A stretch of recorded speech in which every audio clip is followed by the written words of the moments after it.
as turmoil continues at the Swiss lender. Ireland's Prime Minister's battling to retain power as the country prepares to vote, and Germany's Annegret Kramp-Karrenbauer holds crisis talks after the CDU's brush with the far right. I'm Leanne Gerrans with World News. And the US jobs report is expected to show a better start to the year and a possible tick-up in wage growth. That's all straight ahead on Bloomberg Daybreak Europe, on DAB Digital Radio London, Bloomberg 1130 New York, Bloomberg 99.1 Washington, D.C., Bloomberg 106.1 Boston, Bloomberg 960 San Francisco, Sirius XM Channel 119, and around the world on BloombergRadio.com and via the Bloomberg Business app. A very good morning from London. I'm Caroline Hepker. And I'm Naira Chahich. Good morning, everyone. It's coming up to 8:01 a.m. in London, 9:01 if you're listening in Paris, Frankfurt or Brussels, or indeed Zurich, where the news flow centres today, Caroline, as we got the surprise news at 6 a.m. London time this morning that Credit Suisse CEO Tidjane Thiam is stepping down after the bank has struggled to shake off the spying scandal, going to be replaced by Thomas Gottstein, a 20-year veteran of the bank. Yeah, indeed, that was a real surprise.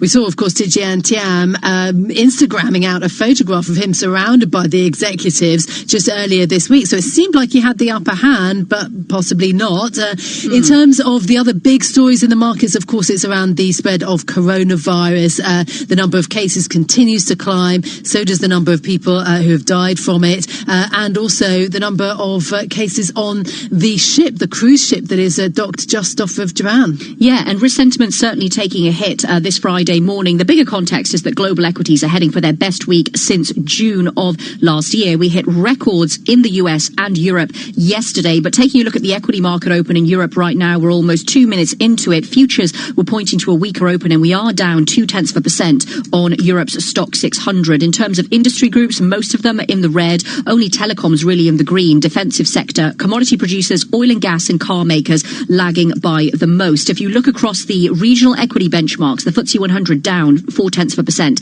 CAC 40 lower by 0.2%. The FTSE MIB and the IBEX are also in the red, just waiting for an opening price on the DAX. But this risk off that we're seeing in equities, and we saw some weakness in Asia as well, is being reflected in the bond market as well, because the 10-year Treasury yield is down almost 4 basis points to a 160 handle. We look ahead to US jobs data as well. 10-year Bund yield down 2 basis points. 10-year gilt yield down by the same. The yen's been not very strongly bid, but just ever so slightly. Oil was higher earlier in the session. It's now given up its gains, but generally quite a clear risk-off tone to the market. Just waiting to see if we've got an opening price on the DAX. That's lower by 0.3%. Okay, let's have a look at what stocks to watch then this morning. Bloomberg stocks editor Sam Unstead joins us in the London studio. Great to talk to you, Sam. Credit Suisse ousting the CEO following a boardroom battle. This was the shock this morning. Yes, and we're still waiting for the shares to open actually to see how this is going to be taken. Great drama for a Friday, and I would imagine this will now translate into a lot of talk now about what the future is for Credit Suisse. You know, what kind of direction are they now going to take the bank in? Thiam, when he first came in, there's always a degree of this within Swiss banks that you bring in an outsider, and there's always a degree of tension between them and the rest of the bank. That does seem to have flown through. So we'll see what the shares do, but I think what we're really going to be watching for is a lot of hand-wringing, a lot of existential questioning about what the future is for Credit Suisse. Okay, what about then elsewhere? L'Oreal, solid sales, earnings miss. It's all about the virus. It is, yes, indeed. They had a warning that the virus may have some kind of short-term impact, but it looks like that's been completely brushed off. Their sales are very good, and the notable thing here with them is that their sales are not just coming from China. They're getting sales growth across Asia. So for investors, yes, the virus is going to have a short-term impact, but they are getting sales growth from all across the region. So it's not just China that's driving L'Oreal's growth in Asia. And shares are up just under 2.5%. Now, again, because of coronavirus, it's the luxury market that we've been most worried about. And Burberry just earlier withdrawing its forecast because of the disease. Yeah, and so very much on the flip side to what we just said with L'Oreal, Burberry hugely reliant on China, and in particular Hong Kong, and Chinese consumers coming over to Hong Kong to shop in their stores. And that is not happening. You know, they've withdrawn their forecast, so quite a drastic one. It's probably the worst warning we've seen thus far from the luxury sector about the impact that the virus can indeed have. And their shares are down 3%. Others in the sector not falling quite as much. We've already had most of them release trading updates so far. Kering is coming next week as well, so we'll see what they say. But certainly most of the ire is towards Burberry. Okay, we'll watch that. Thank you so much, Bloomberg's stocks editor Sam Armstead, for joining us in the London studio. Getting back to our top stories, and China's death toll from the coronavirus has risen to 630, with the number of confirmed cases topping 31,000. Bloomberg's Brian Curtis has more from Hong Kong. Japan finds 41 new cases on a cruise ship. Hong Kong looks for thousands who took a cruise aboard the World Dream, saying they might be exposed. Tianjin moves to restrict people's movements, yet the Chinese government slams other nations for restricting travel. And a whistleblower Chinese doctor who tried to warn people but was stopped by police has died. That stokes anger at the Communist Party. In Hong Kong, Brian Curtis, Bloomberg Daybreak Europe. Meanwhile, US President Donald Trump and China's Xi Jinping have reaffirmed their commitment to implementing the Phase 1 trade deal in a call on Friday. Tom McKenzie is Bloomberg's China correspondent. The call between the two leaders followed an announcement by Beijing that it would be halving tariffs on $75 billion of US goods from February the 14th. China is keen to show its commitment to the trade deal, even as officials here concede that US goods purchases may be delayed as the country battles the coronavirus. President Trump expressed confidence in China's strength in fighting the disease during the call, according to the White House. President Xi Jinping said the long-term trend for China's stable economic development hasn't changed, according to state media. In Beijing, I'm Tom McKenzie for Bloomberg Daybreak Europe. It's also Jobs Day USA, with the non-farm payrolls data due out later. Bloomberg's international economics and policy correspondent Michael McKee says the jobs report will be seen in the context of US politics rather than the Fed this time. That puts an emphasis on earnings growth, which slowed last month and hasn't shown the kind of strength a tight labor market should produce. Headline job growth will still matter, and while gains overall have been slowing as workers become scarce, this week's blowout ADP number, 291,000 jobs created, raises the possibility of a big number to start the year. That would start a debate about how strong the economy can be through November. In Washington, Michael McKee, Bloomberg Daybreak Europe. We've just got an opening price on Credit Suisse. It's down 5% at the moment. So that stock opening lower, Caroline, because, of course, we had the surprise news this morning of CEO Tidjane Thiam stepping down. This after a bit of a hit to the bank's reputation in terms of a spying scandal. Thiam was cleared internally of this, and we were expecting a big boardroom battle yesterday between Thiam and Chairman Urs Rona, who is staying until the end of his term in April 2021, and the outcome of that, we learnt this morning, is Thiam's resignation and him being replaced by 20-year veteran Thomas Gottstein. The shares opening lower today by 4% right now. Yeah, it was quite surprising because Tidjane Thiam managed to rally a number of key investors from Harris Associates to Eminence Capital, and it looked as if he had the upper hand, but then it seems as if the board went another direction. Urs Rona saying in a statement that Tidjane has made an enormous contribution to Credit Suisse since he joined in 2015. It is to his credit that Credit Suisse is standing on a very solid foundation and has returned successfully to profit. So I thought that was an interesting note. Yeah, and that's exactly what Thiam did when he took over in mid-2015. He quickly outlined that plan to slash costs,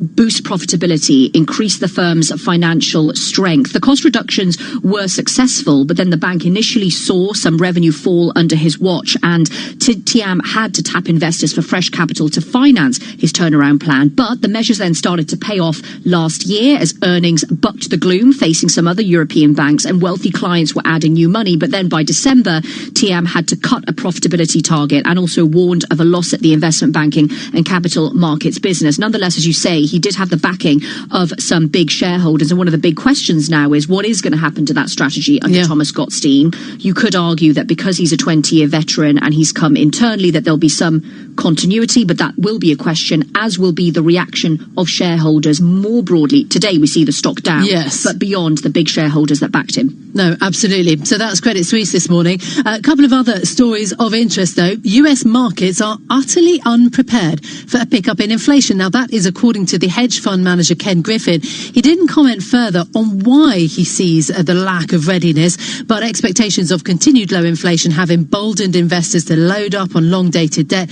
That helped to push the US 30-year yield to new historic lows.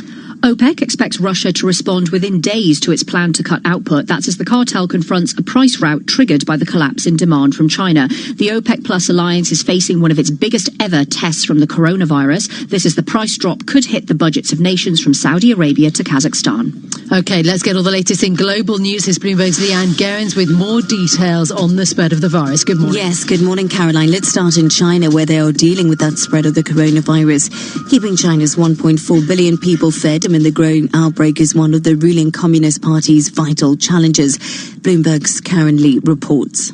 For now, food is piled on shelves, with Beijing asking local authorities to ensure supplies of grains and edible oil to prevent shortages, panic buying, or price spikes, saying it will release items from reserves if necessary. It says there's enough rice and wheat in government stockpiles to feed the public for a year. But other products present a bigger challenge, as China relies on imports for some foods, especially soybeans and edible oils. In Hong Kong, Karen Lee, Bloomberg Daybreak Europe. Now to Ireland, where Leo Varadkar is hoping to remain Prime Minister for a second term as the country prepares to vote in tomorrow's general election. His Fine Gael party is behind in the polls to rivals Fianna Fáil. Meanwhile, support for Sinn Féin has also surged. That's in recent days. Varadkar is facing public anger over healthcare, housing and homelessness, but thinks the election campaign's become far too personal. There's been a lot of personal comments about me, everything from the fact that I'm mixed race, to my sexual orientation, to my personality, to perceptions about my social class, and I don't think the election is about me. Germany's Annegret Kramp-Karrenbauer is holding crisis talks after the CDU's brush with the far right. AKK will meet with the party leadership today to discuss possible consequences after widespread criticism of the brief alliance between the CDU and the AfD in the eastern state of Thuringia. Saturday, she faces talks with the CDU's coalition partner, the Social Democrats, who were outraged by the latest episode. And full results from the Iowa caucus, and Pete Buttigieg has a razor-thin lead over Bernie Sanders. The Associated Press says it isn't declaring a winner in the race due to the tight margin and irregularities in the process. Its calls are usually considered official. The results were delayed due to problems with an app used to report those results. Global news 24 hours a day, on air and on Quick Take by Bloomberg, powered by more than 2,700 journalists and analysts in more than 120 countries. I'm Leanne Gerrans. This is Bloomberg Naira. Leanne, thank you so much. Now with the morning sport, here's Lee Stott. England's cricketers aim today to avoid losing the first one-day international series they've played since winning the World Cup last summer. It's match 2 of 3 against South Africa, with Durban hosting this one. In football, Liverpool chairman Tom Warner insists he's not focusing on whether the team can go unbeaten through the Premier League season. They're on course to win the top flight for the first time in 30 years and have claimed victories in 24 of the 25 games played so far. In tennis, Great Britain go in today one of their Fed Cup qualifier away in Slovakia as the underdogs. They're without Johanna Konta and Katie Bolter for the tie. Heather Watson opens up proceedings in the singles this afternoon, with Harriet Dart following her. And the defending champions suffered a big defeat in the Rugby League Super League last night. St Helens lost 19-0 at Warrington. There's a huge derby tonight as Hull FC take on Hull KR. Meanwhile, Wigan are without injured marquee signing George Burgess for this evening's trip to Castleford. That was the sports. Now, coming up next, Vontobel's Andreas Venditti joins us to discuss Credit Suisse. This is Bloomberg. Rich is just a really good guy. The term good egg isn't enough to describe him. He's also certified organic and free range. Rich puts the cap back on everything. The toothpaste, the olive oil, the shampoo, everything. He lets his 10-year-old nephew beat him at virtual tennis, even though he can straight up slay his 10-year-old nephew in virtual tennis. When the toilet paper is running low, Rich replaces the roll on the actual holder, not just on the back of the toilet. Rich is texting and driving. Rich? No. What are you doing, Rich? I was just telling everyone how great you are. Texting and driving makes good people look bad. Visit StopTextStopRex.org, a public service announcement brought to you by the National Highway Traffic Safety Administration and the Ad Council. Family properties and investments have been passed to the next generation, but while the business has evolved, has your accountant stayed behind? Burden Accountants and Advisors examines the latest business trends, market conditions, and industry issues to maximize your tax advantages and meet your financial goals. Let Burden use their insight to create innovative tax solutions for your family and your business. Visit burdenllp.com to get started. BERDONLLP.com. Burden Accountants and Advisors. We listen, we solve, we do. Adopt US Kids presents What to Expect When You're Expecting a Teenager. Learning the lingo. Jelly. Jelly adjective. Jelly is a shorter, better way to say jealous. As in, Chloe, I am like so jelly of your unicorn phone case. You don't have to speak teen to be a perfect parent. Thousands of teens in foster care will love you just the same. Visit adoptuskids.org. Brought to you by the U.S. Department of Health and Human Services, Adopt US Kids, and the Ad Council. Influential conversations from Bloomberg Television. Here's Taylor Briggs. Now, another stock that rallied on earnings this week is Twitter. The company beat revenue and user growth estimates in the fourth quarter. I spoke with Twitter CFO Ned Siegel. If you go back a few years, Twitter wasn't as good at moving fast, at testing, at having the confidence to try new things. There were more sacred cows around the product experience than there are today. And we're much more comfortable moving faster and trying things, whether it's allowing people to move quickly back and forth between a chronological and an algorithmic timeline, or these changes that we've made to allow people to follow topics. We're just getting better at moving faster. And within the ad business, you're not participating in political ads, but you still want to see engagement from that. How much incremental growth can we see given it is an election year, even though you're not participating in the political ads? Elections are great times for Twitter, and it's always an election year on Twitter because 600 million people voted in India last year. There were nationwide elections in Japan, multiple times in the UK, and many other places in the world. We're able to test and learn and apply those learnings to other parts of the world all the time. We label the candidates in the United States now so you know who's tweeting. We are removing more spammy and suspicious behavior proactively. Bystander reports are down 27%. Hear more interviews like this one on Bloomberg Television, streaming live on Bloomberg.com and on the Bloomberg mobile app, or check your local cable listings. Markets, headlines and breaking news 24 hours a day at Bloomberg.com, the Bloomberg Business app and on QuickTake by Bloomberg. This is a Bloomberg Business Flash. From Bloomberg's European headquarters here in London, I'm Caroline Hepker. It is time for a Bloomberg Radio Business Flash, so let's head over to the First Word breaking news desk in Berlin for today's morning call. Here's Richard Jones. Morning, Richard. Good morning, Caroline. A mixed day for Asian equities, with most stock indices across the region down to close the week. The Nikkei 225 lost 0.2%, with the Kospi down 0.7. The Hang Seng traded lower by 0.3, while mainland Chinese stocks outperformed, with the Shanghai Composite up 0.33% and the CSI 300 closing little changed. The E-mini S&P and E-mini Nasdaq futures are both ticking lower, each down by 0.1%. European equities opened slightly on the back foot this morning, with the Euro Stoxx 50, the DAX, the CAC 40, and FTSE 100 all trading steady to 0.3% lower. Turning to the bond markets, the U.S. 10-year yield is 4 basis points lower at 1.61%, while the 10-year German bond yield is trading 2 basis points lower at -0.39%. In the FX space, the Bloomberg Dollar Index is trading little changed, with the Aussie and Kiwi dollars the laggards in the G10 space today, with the yen trading slightly higher versus most developed market currencies. In terms of European economic data, the highlight so far has been the much weaker than expected German industrial production data for December, with French IP and manufacturing production readings also far below survey consensus. Later this morning, we'll also get Swedish household consumption, in addition to Italian retail sales. There will also be a rate decision from the Russian Central Bank this morning. That's it from me. For more macro breaking news, it's SQUA Go on the Bloomberg Terminal. Caroline? Great stuff. Thank you so much, Richard. That's a Bloomberg Business Flash. Now here's Leanne Goins with more on what's going on around the world. Good morning. Caroline, good morning. The Middle East is facing a financial reckoning, according to the IMF, at risk squandering its $2 trillion in wealth within 15 years. That's as oil demand nears peak levels. Without divisive economic reforms, the region could become a net debtor. The IMF says countries need to think more long-term and strategically. Heavy rain in eastern Australia has put out some of the region's worst wildfires. It's the biggest drenching in years and has triggered flood warnings after months of hot, dry weather. In the worst hit state of New South Wales, the number of active fires has more than halved since the peak of the crisis. And there's There's excitement in the art world that Jeff Bezos might be splashing his cash on a new collection.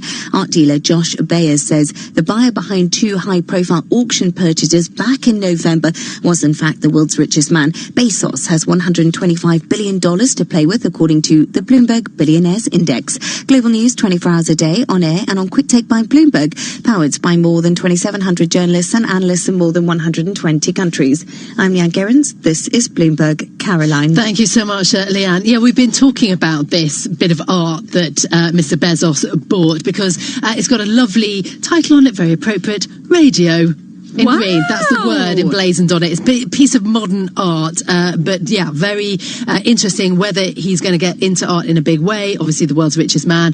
Some of the big art dealers saying, look, this could really move the needle if he decides to start buying big. Yeah, absolutely.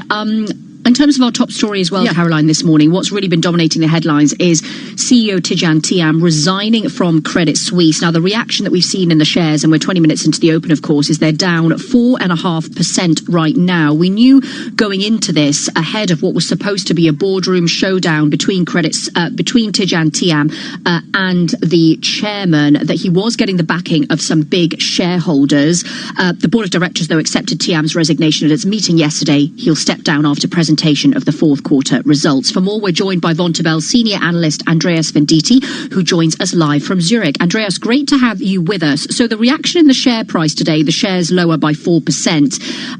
Is this the market saying that they had faith in Tidjane Thiam as a CEO and there's now concern about Credit Suisse's future with him gone?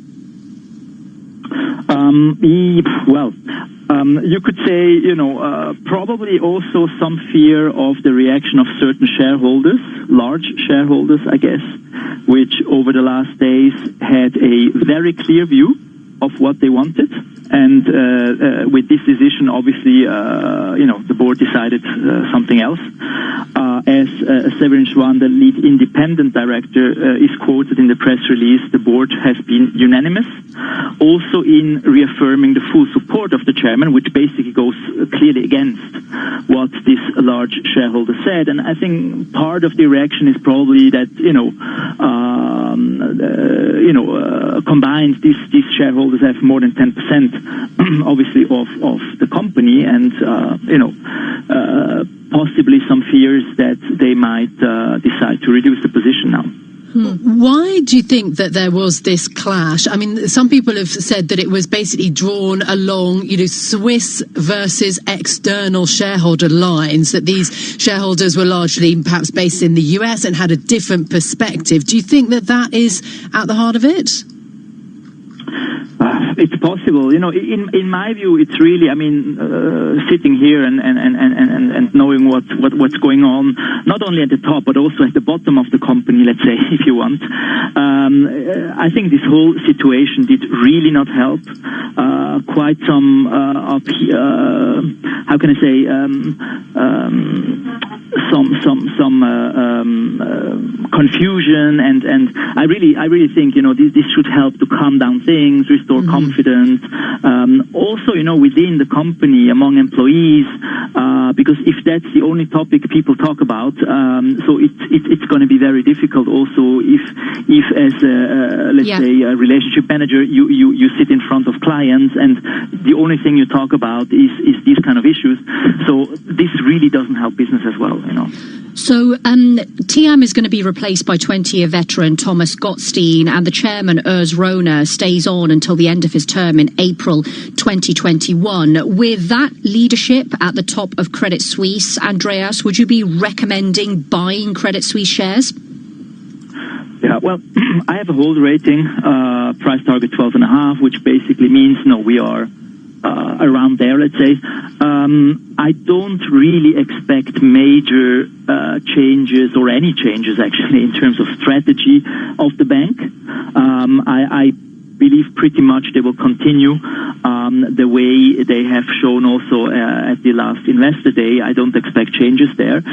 In this respect, I also don't think I'm going to change in terms of what I believe. I still see the company over the last few years, to be fair, I mean, things have improved, mainly on the cost side. 4 billion were taken out over the last 3 to 4 years. In terms of costs, this has obviously improved profitability. However, profitability remains, in my view, below cost of capital. Yeah. And therefore, I think it's fair to have the shares trading below book. Okay. Thank you so much for joining us this morning. That's Andreas Venditti. I really appreciate your time. Vontobel's senior analyst talking us through Credit Suisse and his view. He's on hold for Credit Suisse shares. This is Bloomberg. This is a Bloomberg Money Minute. The job market is likely off to a strong start in 2020. The government this morning will have its January employment report. We get a look at wages, the number of new jobs added, and the unemployment rate. The employment report could affect Wall Street's direction today. The major averages start the day at all-time highs. The main company to assemble Apple iPhones, Foxconn, has begun making surgical masks for its own workers, according to the Nikkei Asian Review. The masks will allow Foxconn to resume full production Monday. It's getting harder to buy a donut or an ice cream cone in China due to the coronavirus. Dunkin' Brands has temporarily shut about half of its Baskin-Robbins and Dunkin' shops in the country. Elon Musk's SpaceX is a private company, but its Starlink business may soon be public. Sources say SpaceX may spin off the satellite-based internet company. It is expected to begin service this summer.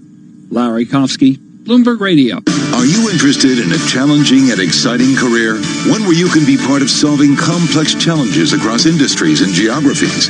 Bloomberg's ever-expanding technology, data, news, and media services foster innovation, empower clients, and offer nearly limitless opportunities for career growth. Visit Bloomberg.com/careers today to view our current job opportunities. Bloomberg LP is an equal opportunity employer. The address once again is Bloomberg.com/careers. No company wants to be involved in an international dispute. But when disagreements arise, you need expertise at your side. Take a closer look at ICDR, the International Center for Dispute Resolution. Backed by the longevity and strength of the American Arbitration Association, the ICDR is the world's leading provider of cross-border dispute resolution services, handling more cases than any other institution. Find out why global expertise matters. Visit ICDR. Let's get this right, sir.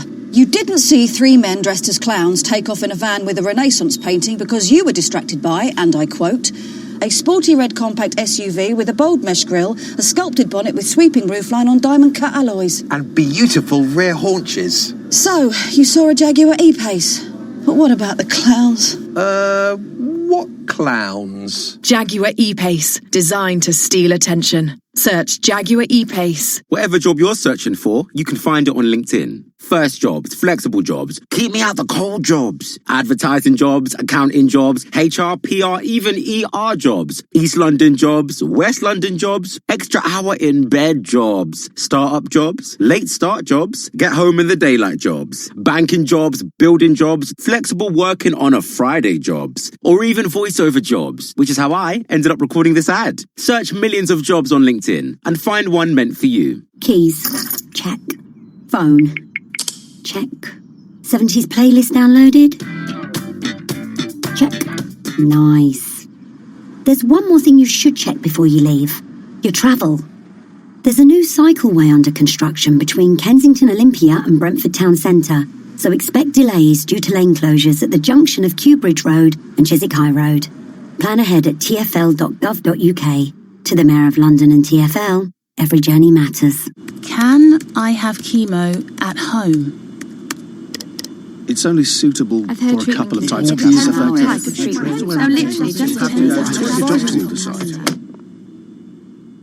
When you search one question about cancer, you end up with millions of results which contradict each other. For clear and uncomplicated information, come to Cancer Research UK. Visit us online or give us a call on 0808 800 40 40. Cancer Research UK. Together, we will beat cancer.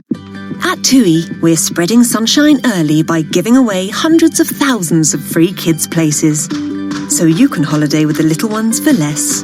Book today and spread the cost with £0 deposit when you pay with direct debit. From splash parks to swimming lessons, at TUI we cross the T's, dot the I's and put you in the middle. Direct debit on web bookings only. Free kids places subject to limited availability. One free child place per 2 full paying adults. Booking T's and C's apply. At all protected. At Ring, we've reinvented the doorbell. So no matter where you are or what time of day, you can watch over your home and the things you care about. Ring Video Doorbell streams HD video and two-way talk straight to your phone, so you can speak to whoever's at your door from anywhere. Delivery. Oh, great. Could you leave it with my neighbour, please? Sure, no problem. And it's so simple, you can install it yourself in minutes. See, hear and speak to whoever's at your door from wherever you are with Ring Video Doorbell. Available at ring.com and selected retailers.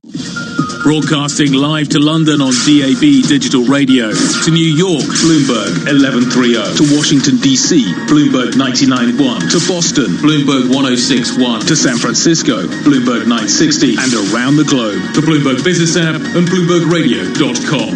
This is Bloomberg Daybreak Europe.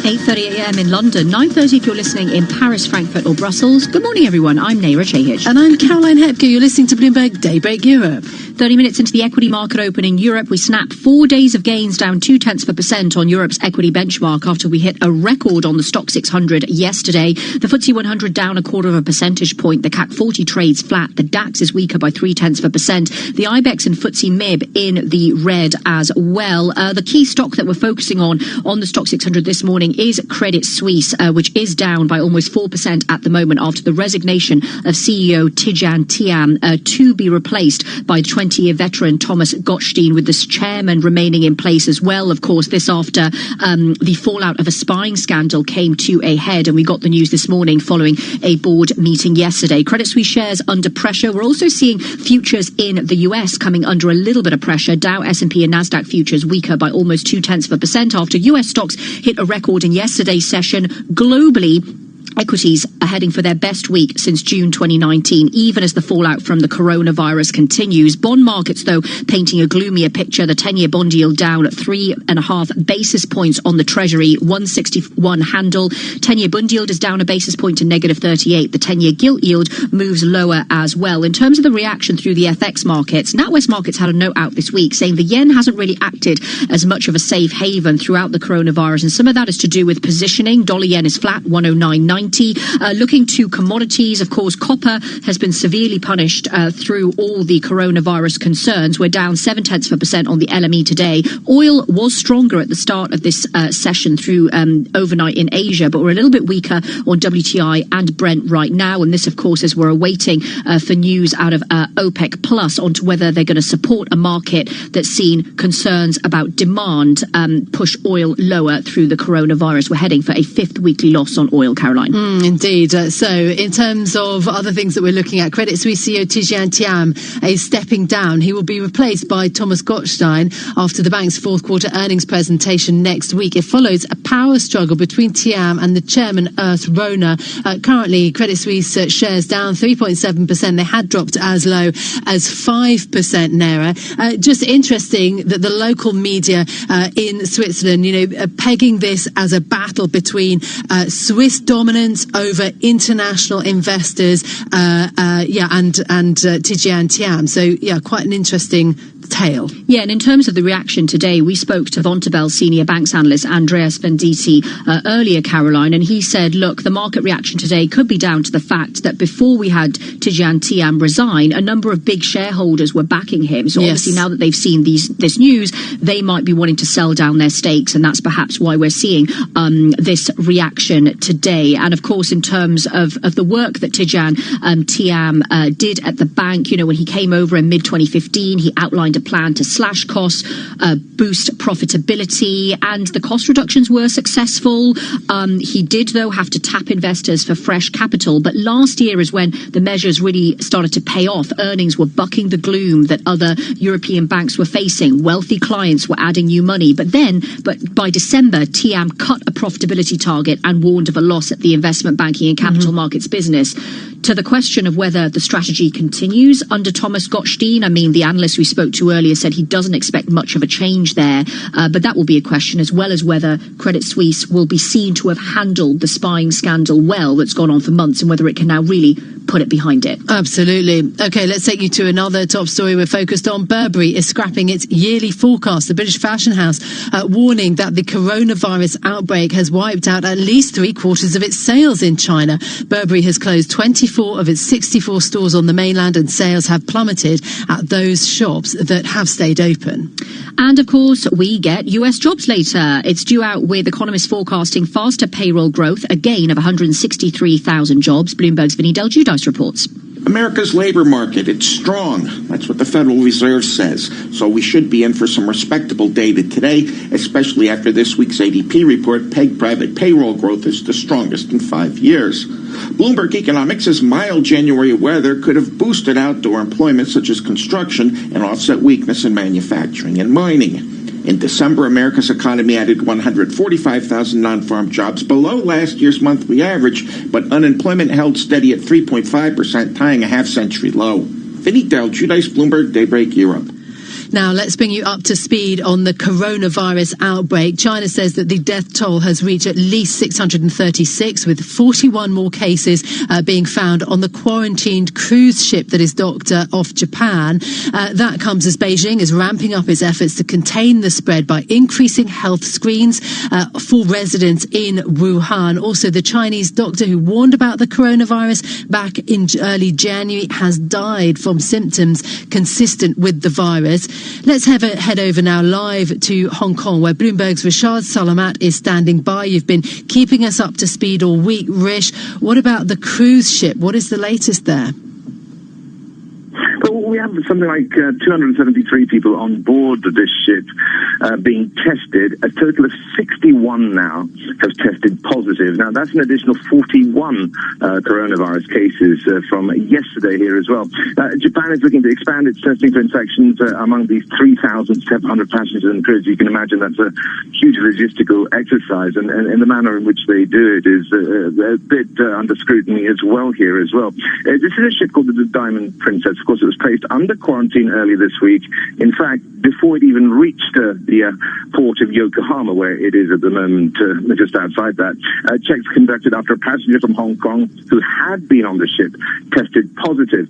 Now, in Hong Kong itself, we've also got another ship which is also quarantined, and so that means about 7,000 passengers and crew have been held in such circumstances and really been turned into confinees because of the pathogen.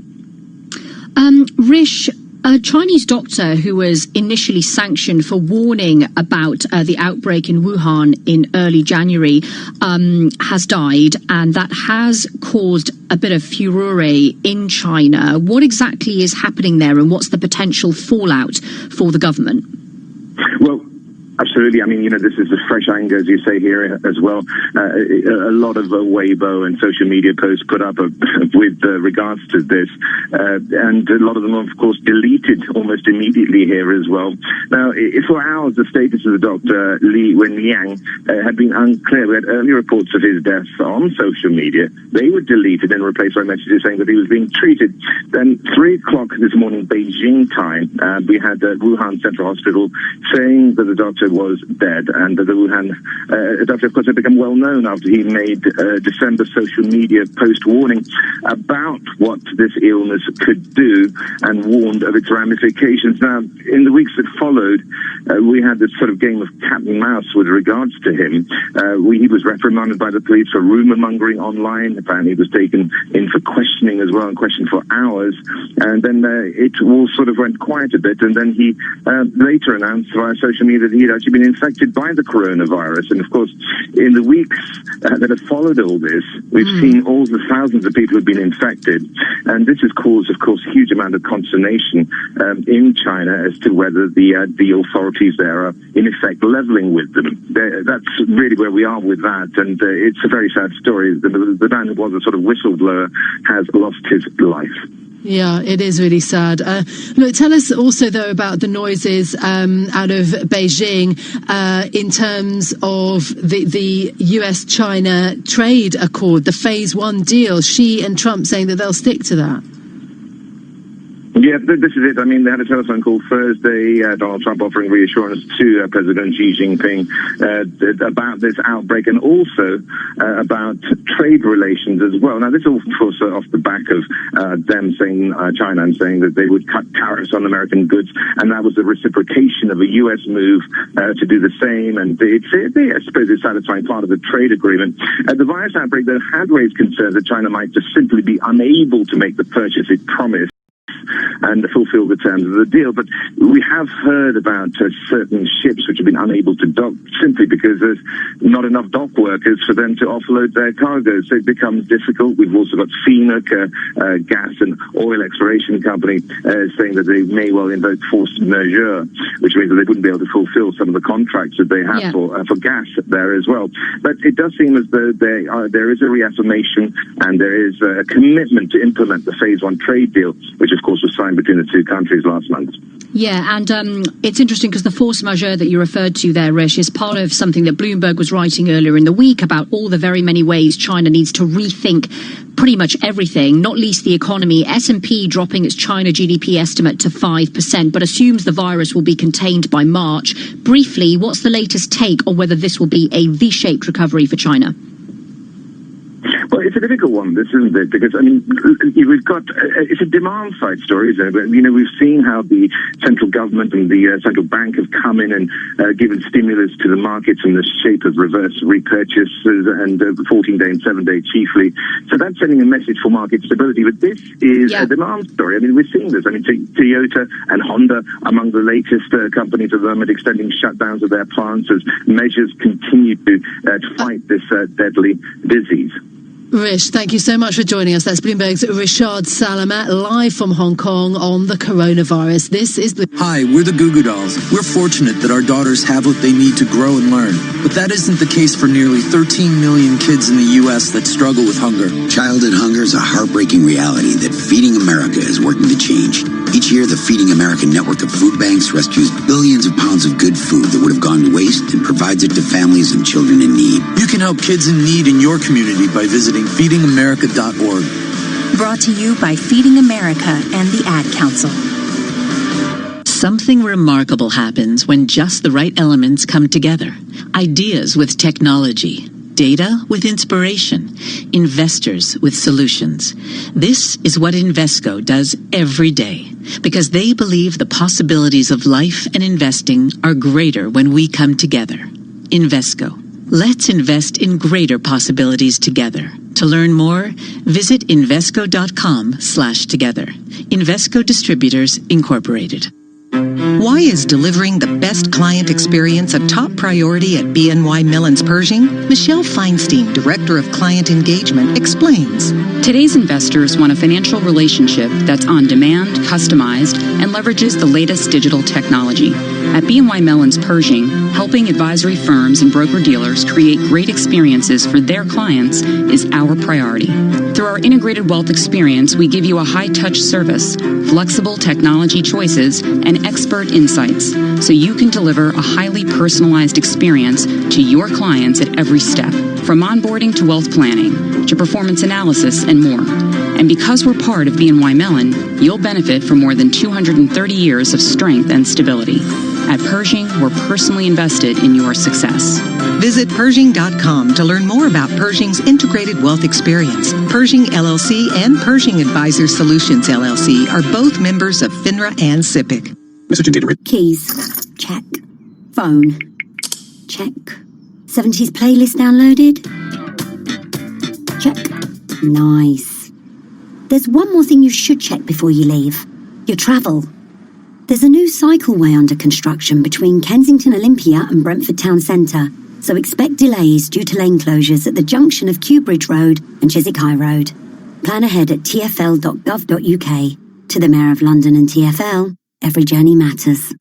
At TUI, we're spreading sunshine early by giving away hundreds of thousands of free kids' places. So you can holiday with the little ones for less. Book today and spread the cost with £0 deposit when you pay with direct debit.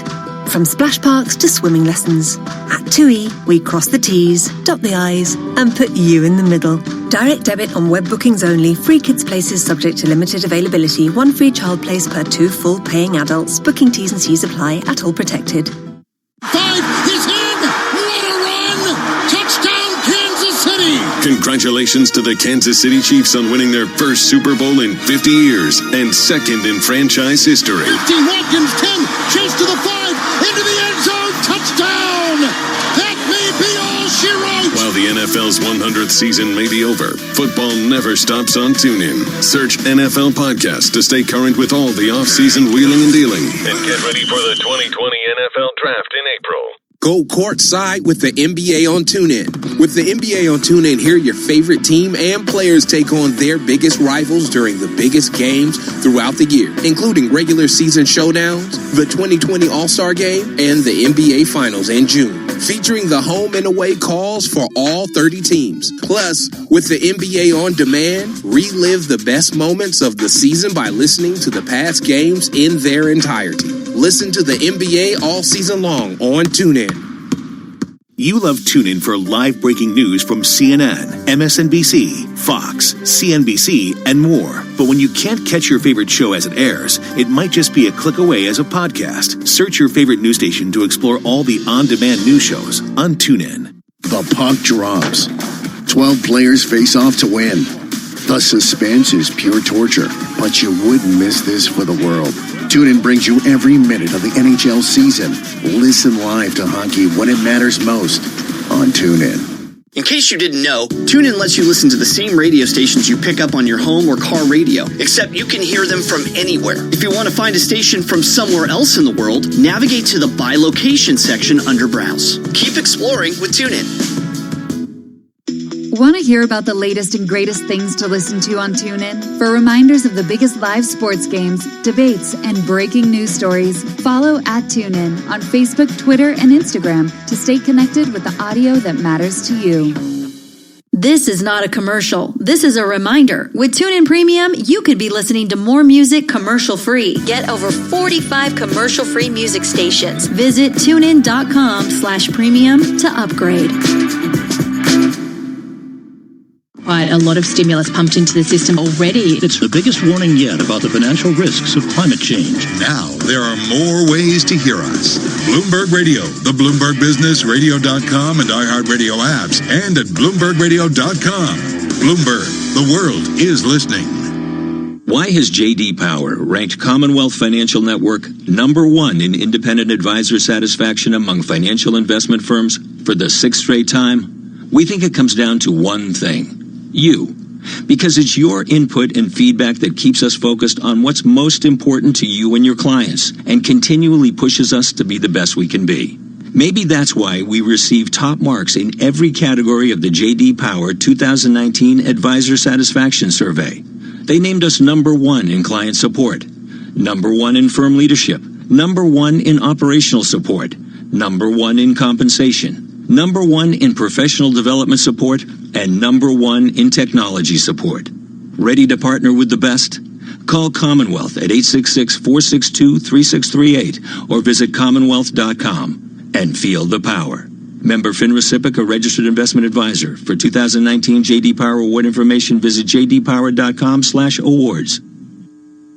Markets, headlines, and breaking news 24 hours a day at Bloomberg.com, the Bloomberg Business app, and on QuickTake by Bloomberg. This is a Bloomberg Business Flash. From Bloomberg's European headquarters here in London, I'm Caroline Hepke with this Bloomberg Radio Business Flash. So European stocks move to the downside. We drop 0.1% on US stock 600, led by autos and banks. This after the session in Asia saw equities decline, even though they had their biggest daily jump since June on Thursday. US futures also lower this morning. In terms of S&P 500 E-mini futures, we're down, well, barely 0.1%. This, of course, ahead of US Jobs Day and also also, yesterday we did see Wall Street set another record high. In terms of the individual stocks that I'm watching, Credit Suisse dropping as much as 5% at the open after the CEO Tidjane Thiam has been ousted essentially by the chairman Urs Rona. In terms of the stock market reaction right now, though, the loss is slightly less. We're down about 3% on Credit Suisse shares. Also, L'Oreal up 3.6% now. It hit a record high in terms of European trading. The company reporting fourth quarter like-for-like sales that beat the average analyst estimate. So that share price hitting a record high. So in terms of the coronavirus, they have so many sales in China. Actually, we see their sales performance really very good across Asia. So that's why you see that stock price gaining. In terms of the oil markets this morning, WTI crude futures flat right now, but still above the $50.96 at the moment per barrel for WTI crude futures. Brent crude at $54.97. In the FX space, we gain 0.1% on the Bloomberg dollar spot index. The pound trades at 1.2926, so slightly weaker, and the euro spot price off by 0.1%, trading at 1.0968. So those are the markets. That is a Bloomberg Business Flash. Now here's Leanne Gerrans with more on what's going on around the world. Good morning. Good morning, Caroline. The Chinese doctor who warned about the coronavirus back in early January has died. Weeks ago, he was visited by police and sanctioned for rumour mongering. His death is one of over 630 now reported. The number of infections has climbed to over 31,000. Beijing is lashing out at the country's imposing travel bans, saying they, quote, sowing panic. The Middle East is facing a financial reckoning, according to the IMF. It risks squandering its $2 trillion in wealth within 15 years. That's as oil demand nears peak levels. Without decisive economic reforms, the region could become a net debtor. The IMF says countries need to think more long-term and strategically. And finally, some welcome relief. Heavy rain in eastern Australia has put out some of the region's worst wildfires. It's the biggest drenching in years and has triggered flood warnings after months of hot, dry weather. In the worst hit state of New South Wales, the number of active fires has more than halved since the peak of the crisis, but there are still more than 40 burning. Global news 24 hours a day, on air and on Quick Take by Bloomberg, powered by more than 2,700 journalists and analysts in more than 120 countries. I'm Leanne Gerrans. This is Bloomberg Naira. Leanne, thank you so much. Just a redhead crossing the Bloomberg now that Chinese refiners are processing 15% less crude than before the coronavirus. We continue to assess the fallout in terms of the death toll of the virus and the efforts of containment, and also the impact on financial markets. Equity markets have been resilient this week, heading for their best week since June 2019. A little bit of risk off coming through today, but this after we saw US and European stocks hit records yesterday. Fiona Frick, CEO of Unigestion, is with us in the studio. Great to have you with us, Fiona. Thank you so much for joining. In amidst all the updates of coronavirus, we also hear from Presidents Trump and Xi that they're committed to implementing phase one of the trade deal. One question that I've been asking myself this week is what impact it's going to have on the progress of this trade détente if the coronavirus continues and China is put in a position of weakness. You think that phase two talks are going to be delayed and that that's going to be good for the market? Why? Is it just the postponement of potential bad news that the market will seize on as positive? I think, first of all, the deal that was done in January for the phase one was a good news because it took some uncertainty out of the market. And what the Chinese are showing by halving his tariff is that it's delivering on what they are said they're going to deliver. The only risk we have is that they will not be able to expand imports and of U.S. goods as fast as they would have because of the coronavirus. But by doing this first gesture, they are showing that they are in a very good, willing mood to make sure that things works. And the fact that the president of the U.S. and the president of China spoke last night and that the comments were positive show that they are quite aligned on making this deal work. I think that we had no expectation that the phase two of the deal would be before the U.S. election, so I think it's better that it's not rushed into it, and that the first part of the deal is implemented smoothly, and that it takes out some insecurity in the market. How are you thinking about coronavirus right now? The economists are already cutting China's growth forecast because of the impact. Are you making moves? Are you thinking about buying the dips? How do you assess the impact of coronavirus? I mean, given that obviously Unigestion manages, 23 billion euros? So I would say that for the moment, obviously it's a human catastrophe, and it's very frightening on that topic. But on an economical side, it's quite difficult to know yet what is going to happen. I would say that we've seen that earnings result that came out last week were quite good.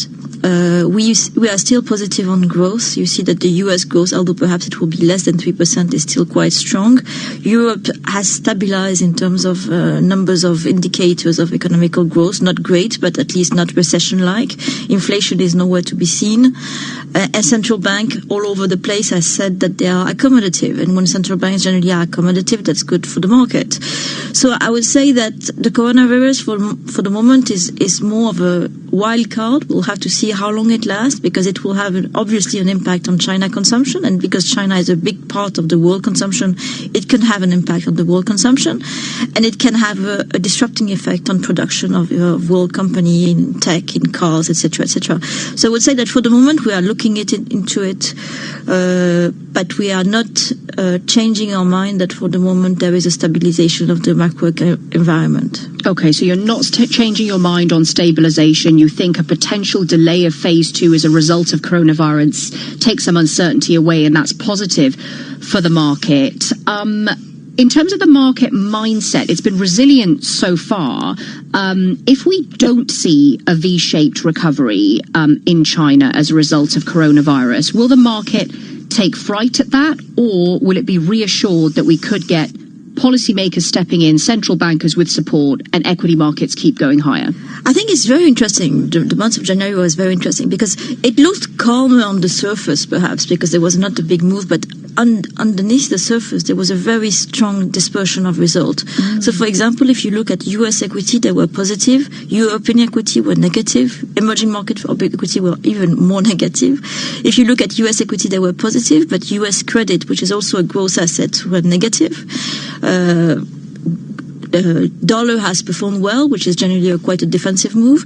So in January, it's more defensive asset class that has performed in January rather than growth assets like equity and credit. So there is a sort of more polarized and more dispersion in the views of investors in January than it was at the end of the year. If you look yesterday in terms of US retail investors, they were getting out of stocks.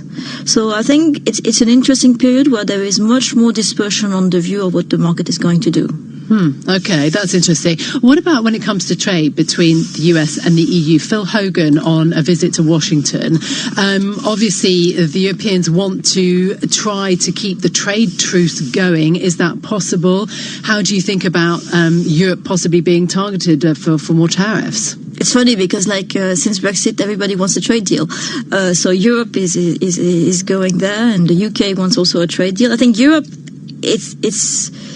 it will be perhaps a small trade deal. The thing, there are still a lot of unknown about agricultural, because the US would love to go into Europe in terms of agricultural goods. Europe, in terms of that, are more mitigated, especially in countries like France. So I think it's just to show that there's a goodwill rather than the fact that there will be a real deal. Fiona, we want to ask you about Credit Suisse, but I just want to pick up on what you said about dispersion across asset classes, because that's really interesting, and there certainly has been a divergence in how the bond market versus the equity market has reacted to coronavirus. So, as a big manager of money, which market do you listen to right now? For the moment, we listen to the equity market, although it's quite value. So we are overweight equity, underweight credit, because we think that credit is much more expensive and less resilient to bad news. The thing is, today markets are driven by sentiment and high valuation. So you can have a lot of moves and volatility in the weeks to come. What we think on the long term is that the growth is still good. It's not brilliant in Europe, but we're not in a recession mode. And central banks are still accommodative. So we are slightly positive on equity, I would say, but quite prudent. And just very briefly, is this a positive step, the resignation of the CEO Tidjane Thiam from Credit Suisse? I think it's more complex than that, and it is quite interesting because I think Tidjane Thiam has shown that he has implemented a strategy and a restructuring which was going well, while there was some problem in terms of culture in the enterprise. And I think it shows a period where culture becomes as important or even more important than strategy. By culture, you mean? There was a lot of tension at the top and the story about the spying, etc. So these are behavior which perhaps are less accepted today than would have been a decade ago. Fiona Frick, CEO of Unigestion, a real pleasure to have you with us in the studio. Thank you so much. And we are almost an hour into the equity market open here in Europe. We opened in the red following what happened in Asia, falling from record highs. The Stock 600 is down 0.2%. This is Bloomberg. Hello, I'm here to tell you that whatever job you're searching for, you can find it on LinkedIn. First jobs, flexible jobs, keep me out the cold jobs, advertising jobs, accounting jobs, HR, PR, even ER jobs, East London jobs, West London jobs, extra hour in bed jobs, startup jobs, late start jobs, get home in the daylight jobs, banking jobs, building jobs, flexible working on a Friday jobs, or even voiceover jobs, which is how I ended up recording this ad. Search millions of jobs on LinkedIn and find one meant for you. Bloomberg.com, on the Bloomberg Business app, and on Quick Take by Bloomberg. This is Bloomberg Radio. This is Bloomberg Daybreak Europe. What we're now seeing for the first time is this facade of absolute unity beginning to break down in the EU.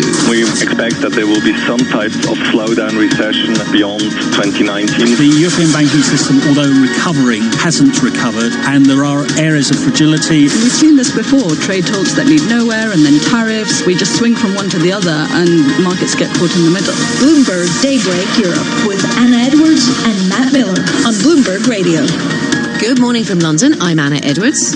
And from the Bloomberg Bureau in Berlin, I'm Matt Miller.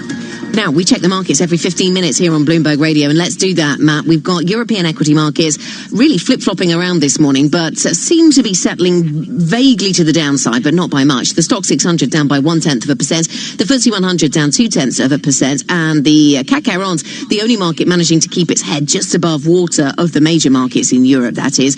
Partly that's to do with L'Oreal and the update we got there, and that stock doing well. But the Xetra DAX down by 0.4%. Autos and auto parts an under pressure sector today. So US futures point downwards, but they're sort of flat to negative, so perhaps a little bit undecided. In terms of the stock specifics. And it has to be said, from record highs, right? I mean, absolutely. These equity indexes are down, but the S&P 500, the Stock 600, the DAX, they all hit the highest level that we've ever seen them in the history of the universe as we know it. Yes, absolutely. And we should also, and Asian stocks losing ground today, but Asian stocks actually up around 2% for the week. So, there's the background dynamics to be aware of.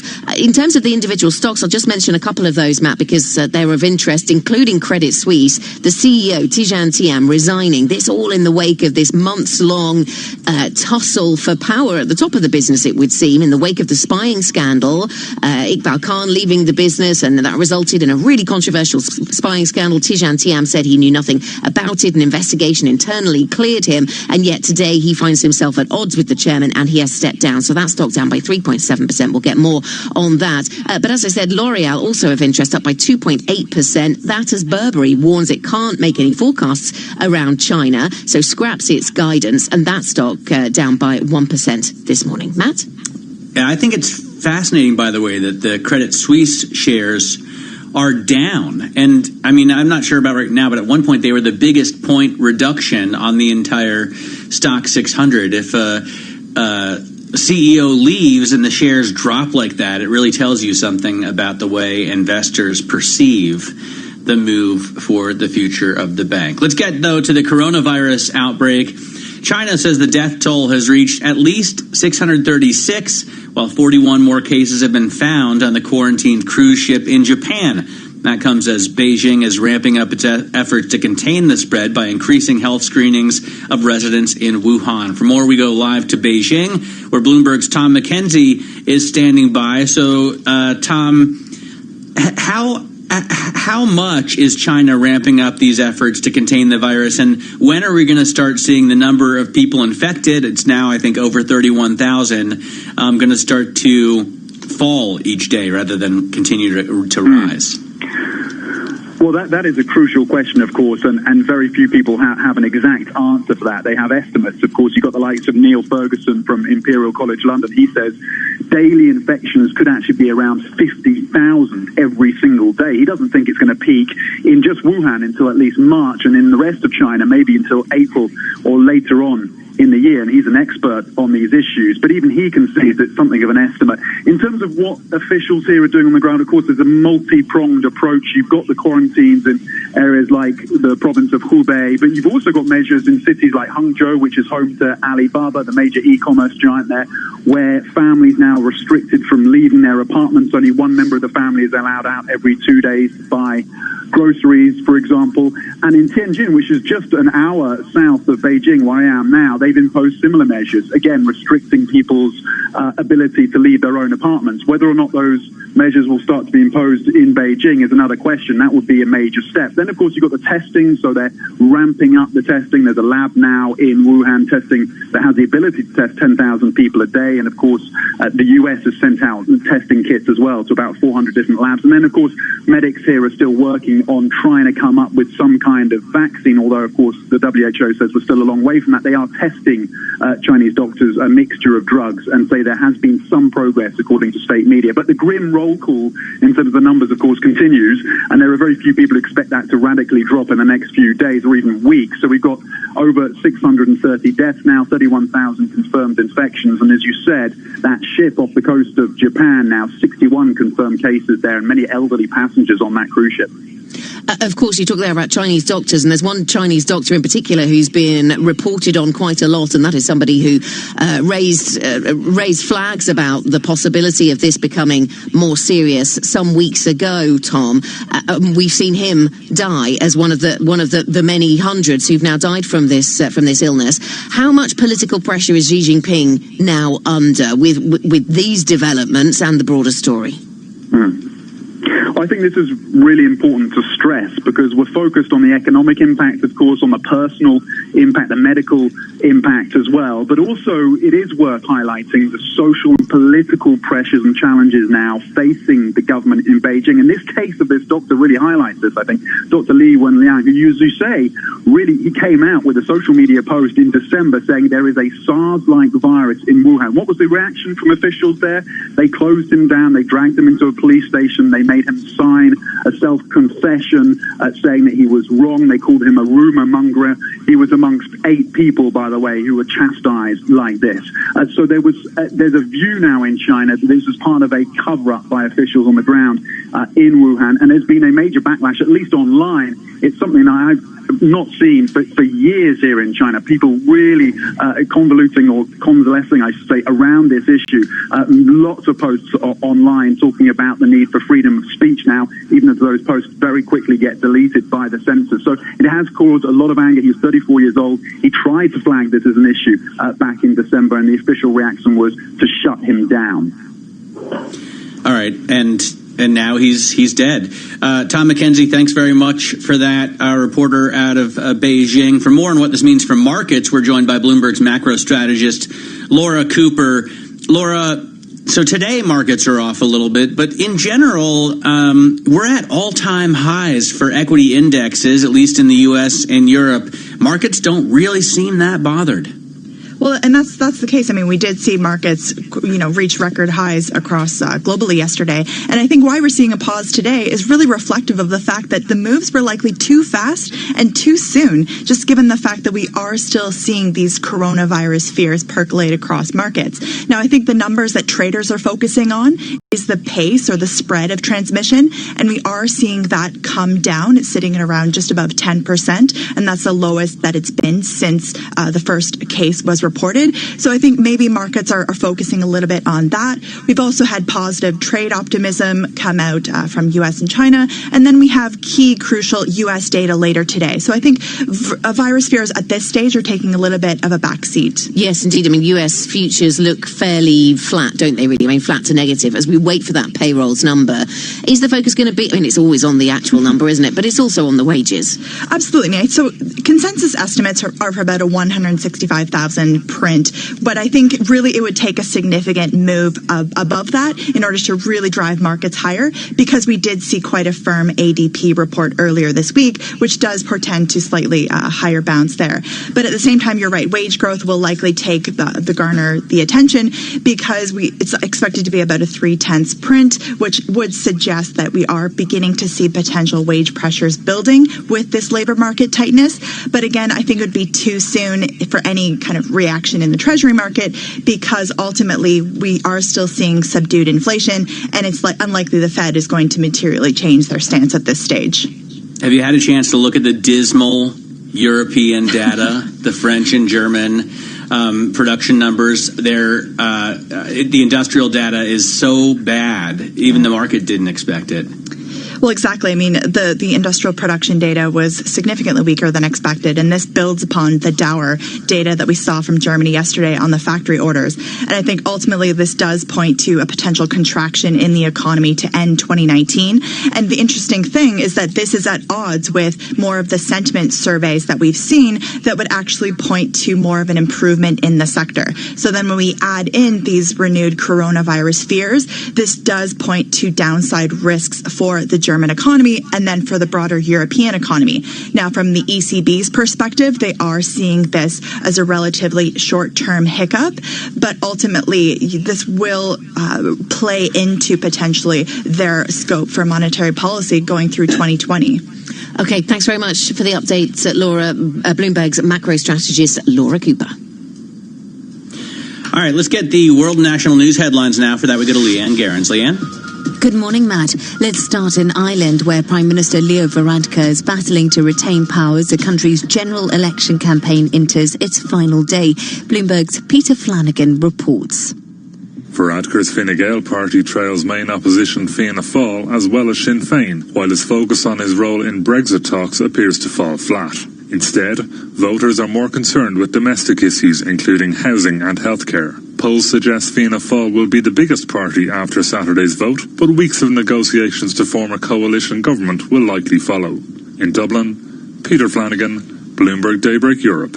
Now to Europe, where Germany's Annegret Kramp-Karrenbauer is holding crisis talks after the CDU's brush with the far right. AKK will meet with the party leadership today to discuss possible consequences after widespread criticism over the brief alliance between the CDU and the AfD in eastern state of Thuringia. Saturday, she faces talks with the CDU's coalition partner, the Social Democrats, who were outraged by the episode. Now to the US. The Associated Press says it cannot declare a winner in Iowa. Bloomberg's Ed Baxter has the story. AP says irregularities in the closeness at the top between Buttigieg and Sanders make it impossible. The state has released, though, 100% result on delegate equivalence, showing Pete Buttigieg holding a lead by 0.1 of 1 percentage point. But Bernie Sanders is claiming victory based on popular vote. Democratic debate tonight in San Francisco. I'm Ed Baxter, Bloomberg Daybreak Europe. And the Middle East is facing a financial reckoning, according to the IMF. It risks squandering its $2 trillion in wealth within 15 years. That's as oil demand nears peak levels. Without decisive economic reforms, the region could become a net debtor. The IMF says countries need to think more long-term and strategically. Global news 24 hours a day, on air and on Quick Take by Bloomberg, powered by more than 2,700 journalists and analysts in more than 120 countries. I'm Leanne Gerrans. This is Bloomberg. Matt. Leanne, thanks very much for that. Now let's go over to Pete Fox for our U.S. Sports Report. Pete? Basketball from Madison Square Garden. The Knicks, a 105-103 win over the Magic to extend their winning streak to 3 in a row. Julius Randle leading the way with 22 on the day when Marcus Morris was traded to the Clippers. Rockets down the Lakers in L.A., 121-111. Russell Westbrook with 41. And the Sixers fall to the Bucks in Milwaukee at Pfizer, 112-101. From the night on the ice in Edmonton, the Sharks double up the Oilers 6-3. Timo Meier with a nice performance, 2 goals and an assist in the win. Islanders got a pair of pucks in the net from rookie Kiefer Bellows, his first 2 of the season, part of a 5-3 win over the Kings in Brooklyn. And at Wells Fargo in Philly, the Devils shut out the Flyers 5-0. I'm Pete Fox, that's your Bloomberg NBC World Sports Update. All right, Pete, thanks very much for that. Now, our recap. Our top story really in finance. Credit Suisse CEO Tidjane Thiam has stepped down. The move prompted a drop in the stock at first of 5%. It was the biggest point deduction on the entire stock 600 index. It's now down 47 cents to, or centimes, I guess you would say, to 12.31 Swiss francs. Thomas Gottstein is going to replace Tidjane Thiam as the new CEO of Credit Suisse. Will continue to cover this developing story for you. This is Bloomberg. Asset managers who seize change to launch new strategies, add distribution channels, or exploit new technology to re-engineer the investor experience are often rewarded. However, in an industry paralyzed with complexity, few act with agility or decisively. Few run their businesses strategically, yet the most competitive managers in the market know with the right partner and a flexible operating system, you can. Go boldly toward change with SEI Investment Manager Services. Determination and operational strength are both essential factors for growth in asset management. I'm Steve Meyer, President and Head of SEI's Investment Manager Services Division. We know that disruptive forces create opportunities around the world. If you see potential in change, our industry specialists will maximize SEI's integrated platform of data and risk management, global investment operations, compliance support, and investor services to position your asset management business for success. Come grow with us. With SEI Investment Manager Services, you lead the charge in a competitive marketplace. Learn more at SEIC.com/seize change. More than just a game, baseball is big business. For the Chief Revenue Officer of the New York Mets, this means overseeing complex operations, key financial drivers, and interpreting data to make critical decisions every day. How is your business managing complexity? Cohn Resnick can help you improve performance through an integrated business planning strategy that optimizes your data, streamlines processes, and keeps you ahead of the competition. Explore more at cohnresnick.com/MLB. Cohn Resnick, Advisory Assurance Tax. Transform your game. Hope you enjoyed your meal. And I just want to say, he's lucky to have a brother like you. Lucky? Caring for my brother is far from easy.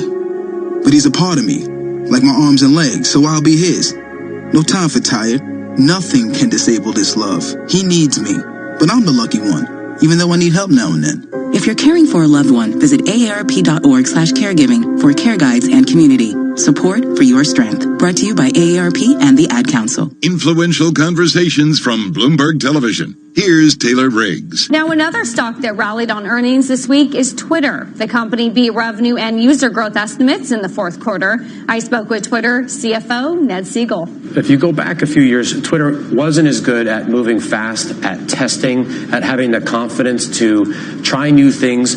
There were more sacred cows around the product experience than there are today.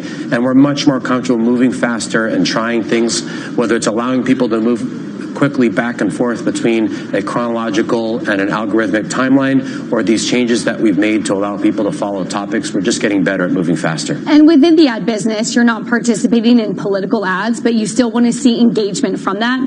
How much incremental growth can we see given it is an election year, even though you're not participating in the political ads? Elections are great times for Twitter, and it's always an election year on Twitter because 600 million people voted in India last year. There were nationwide elections in Japan, multiple times in the UK, and many other places in the world. We're able to test and learn and apply those learnings to other parts of the world all the time. We label the candidates in the United States now so you know who's tweeting.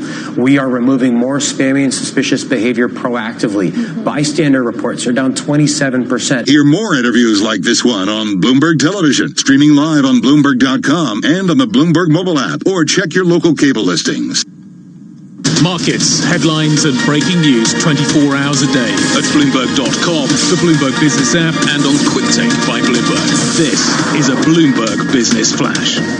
From Bloomberg's European headquarters here in London, I'm Caroline Hebke with this Bloomberg Radio Business Flash. So as we come to the end of the week, the US Stoxx 600 at the moment is heading lower, down by 0.2%. FTSE 100 also down 0.3%. So we see something of a risk reversal today, at least, after we had record highs for Wall Street yesterday. This as, the end of the week, there's more concern around coronavirus. Also, we've had earnings reports reports out this morning, a number pointing to the coronavirus as a significant problem. Burberry, for example. Having said that, L'Oreal did particularly well.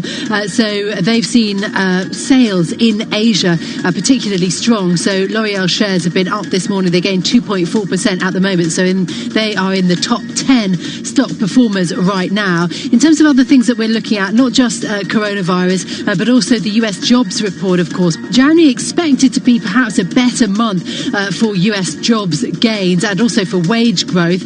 In terms of benchmark US yields, ahead of that report at 1:30 London time, 1.64% for US benchmark yields, down by 3 basis points. German yields at negative 38 basis points. In terms of the oil markets, we trade currently at $51.14 the barrel for WTI crude oil. We've been fluctuating quite a lot. We see 4/10 of 1% gains right now. Brent crude at $55.20. Bloomberg dollar spot index is stronger, 0.1% of 1%. That is a Bloomberg Business Flash. Now here's Leanne Garrett with more on what's going on around the world. Good morning. Good morning, Caroline. The Chinese doctor who warned about the coronavirus back in early January has now died. Weeks ago, he was visited by police and sanctioned for rumour mongering. His death is one of over 630 now reported. The number of infections has climbed to over 31,000. Beijing is lashing out at countries imposing travel bans, saying they, quote, sowing panic. US markets are utterly unprepared for a pickup in inflation. That's according to hedge fund manager Ken Griffin. He didn't comment further on why he sees the lack of readiness, but expectations of continued low inflation have emboldened investors to load up on long-dated debt. That's helped push the US 30-year yield to near historic lows. And finally, some relief. Heavy rain in eastern Australia has put out some of the region's worst wildfires. It's the biggest drenching in years and has triggered flood warnings after months of hot, dry weather. In the worst hit state of New South Wales, the number of active fires has more than halved since the peak of the crisis, but there are still more than 40 burning. Global news 24 hours a day on air and on Quick Take by Bloomberg, powered by more than 2,700 journalists and analysts in more than 120 countries. I'm Leanne Gerrans. This is Bloomberg. Bloomberg Opinion, informed perspectives, and expert data-driven commentary on breaking news. It is 9:20 in the city. Time to check in with Bloomberg Opinion. We're joined by opinion columnist Lionel Laurent, who's been writing about the struggle to replace the only female CEO in France's CAC 40. Good morning to you, Lionel. So, for those not familiar with the story, this was the lady who was running Engie, Isabelle Kocher, was the only female CEO in the CAC 40 blue chip index in France. She's been fired, and this has a lot to do with climate change. Give us the basics in a nutshell. So essentially, as you say, this is France's only and first CEO in the CAC 40 that's out. The sort of space of time it's taken for her to be parachuted in on a wave of enthusiasm and to leave under a cloud is less than 4 years, and it really speaks to the pressure on utilities like Engie to get ready for the green energy transition. But when you are trying to turn one of the biggest polluters in the world into something that will tick all of the corporate governance, sustainability boxes, invest more in renewables, ditch fossil fuels, there is a cost to that. The market wants this strategy and likes this strategy, and the strategy is going to probably stay even after she's gone. But the cost of that turnaround was simply too much for her to stay. Cash flow fell, profitability fell, and her personal style grated in the background. So this is someone who's basically transitioned herself out of a job. Those sound like important things, though. I mean, you say Kocher's strategy was broadly on target, but she ended up paying the price for the political, governance, and financial problems that ensued. I mean, if you get political, governance, and financial wrong as a CEO, what did you get right? Well, I think I'm going to have to defend her a bit here, because I think that when you're running a politically sensitive company like Engie, where the French government owns a 24% stake, and where, in terms of corporate governance, you are coming in after 20 years under one man, Gérard Mestrallet, who stayed on as chairman and who really didn't give her that much room to breathe. And on top of that, you're told you've got to transform everything in just a few years. I'm going to have to defend her a bit and say say that is not easy. But sure, I mean, I'm not saying that she's blameless. I think that obviously those are parts of being a CEO. You've got to take care of all of your stakeholders, and clearly, but I would just stress that given that the strategy is going to stay the same, it's clear that on some level she paid the price of this turnaround. And it's really interesting, Lionel, when you start to talk about environmental issues and you become aware of the time horizons that are required to further these technologies or to turn around businesses that have previously been very polluting into businesses that are not, it's really interesting to see that rub up against, reporting calendars and quarter after quarter or half year after half year assessments of how businesses are doing by shareholders and other stakeholders. Yes, because we are currently speaking a lot, paying lip service to the idea of stakeholder capitalism. BlackRock is famous for now saying that, it wants to see purpose be put on the same level as profit. But what does that really mean when you are financially saying, okay, to prepare for a fall in the value of all of our cash-generating but polluting assets, we're going to sell them. And nobody really wants them because they all have their eye on the future too. And once we've sold those assets and taken a hit, we're going to be spending more money than usual on assets in renewables that everybody wants, that require more investment and that aren't less and that aren't as cash generative as the ones we already have. So that is a cost. And Kocher was always saying openly that she felt that investors, were not giving her a premium for being less polluting, and that on some level it is true that the market is asking companies to do one thing, and on the other hand, shareholder capitalism still matters, still counts. Yeah, indeed. You do want to make money. Shareholders do want to make money sometimes, right? Yeah, let's see how that's this all just plays one out. of the things shareholders want, but probably an important one. Anyway, Lionel, thanks so much for joining us. Lionel Laurent there from the Bloomberg Opinion team. Check out his stories and the work of his colleagues by typing OPIN Go. With the Bloomberg Business of Sports Report, I'm Michael Barr.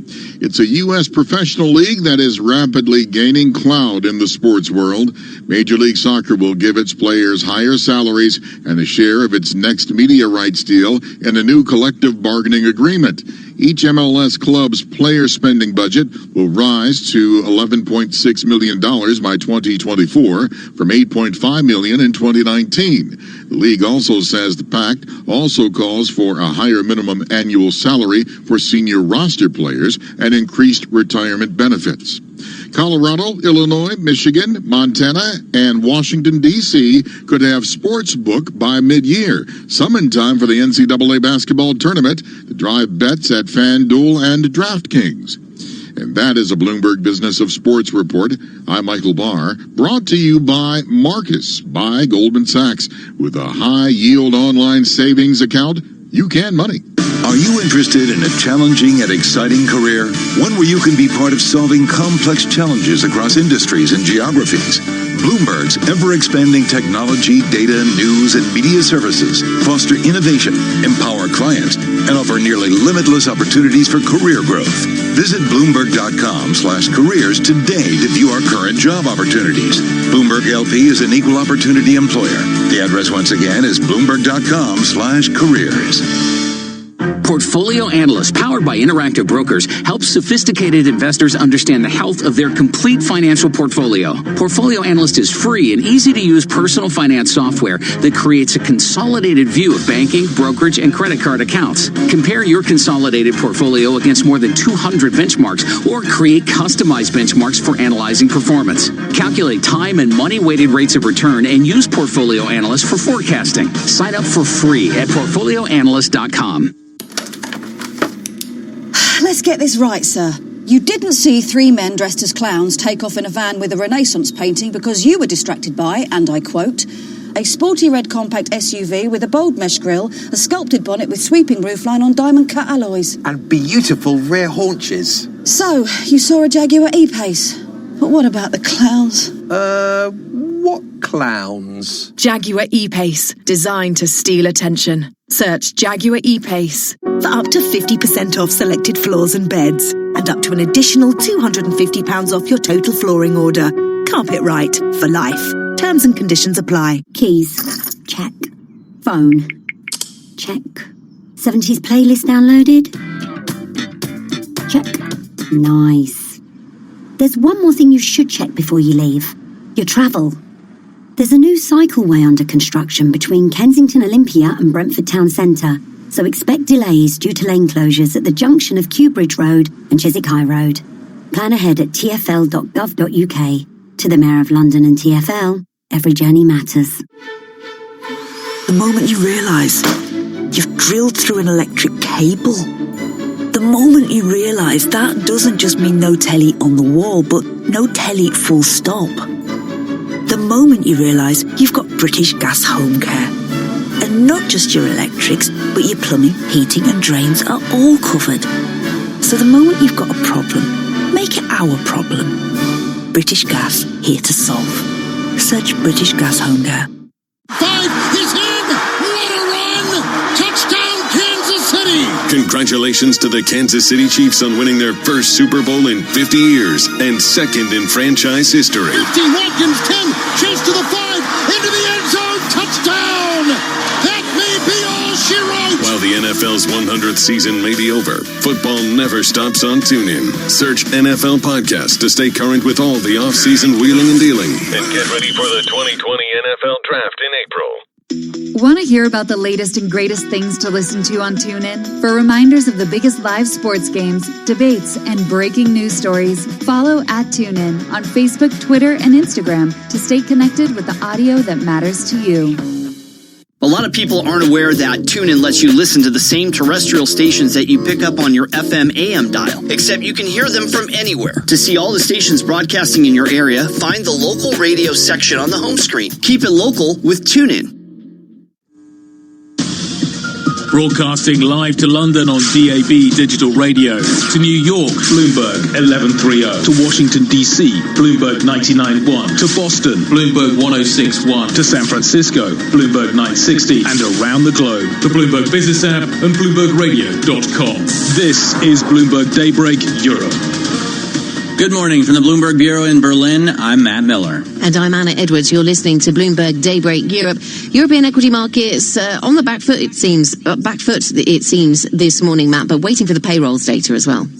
Yeah, we're waiting for the payrolls data, and we hit all-time highs yesterday. So the Stock 600 and the DAX, at least, had never been this high. They're giving up a little bit, actually very small. If you look at it, the DAX is only off less than 50 points right now to 13,526. The FTSE trading at 74, down 30 points. If you look at U.S. futures, if you're prepping for the open in New York, you do see red arrows there as well, but only about 0.2% or less on S&P futures. And of course, the S&P 500 also hit another all-time record high yesterday. So equity markets have been on an absolute tear, and it looks like they're taking a little bit of a breather today. In terms of the 10-year yield right now, it's trading at 1.611%. The yen is 109.9 right now. A euro is 109.6. Pound trading for $1.29.32. Very little change there, as is gold at $15.66 a troy ounce. And Brent crude at $55.07 a barrel. That's the markets. Let's talk about where we are on a big developing story here at Bloomberg. Credit Suisse CEO Tidjane Thiam is stepping down to be replaced by Thomas Gottstein. The board of directors accepted Thiam's resignation at its meeting yesterday, and he will step down after the presentation of the fourth quarter results. That takes place next week. For more, let's go to Zurich with Bloomberg Swiss banking reporter. I'm pleased to say we're joined by Marion Halftermeyer. Marion, really good to speak to you. So let's get into the detail. Well, the backstory here is all about the spying scandal. So how did this come about? Yeah, so this announcement comes out of a regularly scheduled board meeting for Credit Suisse. But up until that board meeting, we had months of tension developing between the chairman, Urs Rohner, and CEO of Credit Suisse, Tidjane Thiam, that was coming from this fallout of the spying scandal that we heard about in September. You'll remember that Credit Suisse had been found to be spying on one of its key executives that was leaving for a competitor, UBS. So throughout the last few months, we've seen more cases of spying come out. The Swiss prosecutors and regulators are still investigating Credit Suisse to see whether or not there was a lack of knowledge among the board and the CEO, and how could they have let this happen. And that has then developed into these internal and external camps of who supports who, and has led up to this week very public support from some key shareholders for the CEO, and explicitly asking the board and the chairman, Urs Rohner, to back the CEO. Well, he didn't do that, right? And the shares are off today. Do you think that means investors are worried Tidjane TM is a big loss? Yeah, that's definitely safe to say. I think that we've seen the shares come down 5% on the open. There's definitely some concern that, he was seen as a great orchestrator of a shift to wealth management, which has turned the bank into a direction of growth. And internally, with the departure of Iqbal Khan, who had internally been seen as a potential successor eventually, we're not seeing as much of a strong characters there to succeed Tidjane TM. Of course, they've nominated Mr. Gottstein, but he was not seen externally as a strong leader. He's sort of a quiet, hunkered down, executes very well, led one of the biggest portions of the bank, but he doesn't have that star quality that Tidjane TM had. Marion, this is pure speculation, but I find it intriguing. Next week, we are supposed to get the results from Credit Suisse and hear from the management team. It'd be quite amazing if Tidjane TM goes on to deliver the results, won't it? Given he's stepped down, but that is what they intend to do. Exactly. That is what is scheduled. He typically every quarter does do this. He holds a conference and it goes through the results. I expect there to be a lot of questions from analysts and the media on some of these events that have happened today, as well as what are the plans with Mr. Gottstein taking over the bank, whether there will be a shift in strategy or not. That will be very key and a little weird, to be honest. Yes. Well, and what about a further management reshuffle? I mean, something that at this point TM doesn't have control over, right? But when we were talking with Elisa Martinuzzi a little bit earlier from our opinion team, she was saying, investors expect continued change at this bank. Yeah, it could very well be. I mean, when you have a large, as a CEO who's been there for a very long time, he obviously has his allies, he has his key people within the different parts of the bank. A new CEO may want to shift the ones he didn't throw under the bus for spying. Perhaps, of course, we're speculating, but it is possible. I think shareholders and investors are worried a little bit about that. Then you also have to remember that some of the shareholders who spoke publicly this week had said that if the board and the chairman go against their wishes, they would seek legal or other means to oust the chairman. So we might be seeing, potentially some more challenges that the board will have to face this year. So it's not just internal management, but it might also be the board of directors that we will have to watch. Marion, thank you very much. Bloomberg Swiss banking reporter joining us there from Zurich, Marion Halftermeyer. Now let's get over to Leanne Gerrans for your global news headlines. Leanne? Matt, good morning. The Chinese doctor who warned about the coronavirus back in early January has now died. Weeks ago, he was visited by police and sanctioned for rumour-mongering. His death is one of over 630 now reported. The number of infections has climbed over 31,000. Beijing is lashing out at countries imposing travel bans, saying they're, quote, sowing panic. Keeping China's 1.4 billion people fed amid the growing outbreak is one of the ruling Communist Party's vital challenges. Bloomberg's Karen Lee has all those details. For now, food is piled on shelves, with Beijing asking local authorities to ensure supplies of grains and edible oil to prevent shortages, panic buying, or price spikes, saying it will release items from reserves if necessary. It says there's enough rice and wheat in government stockpiles to feed the public for a year. But other products present a bigger challenge, as China relies on imports for some foods, especially soybeans and edible oils. In Hong Kong, Karen Lee, Bloomberg Daybreak Europe.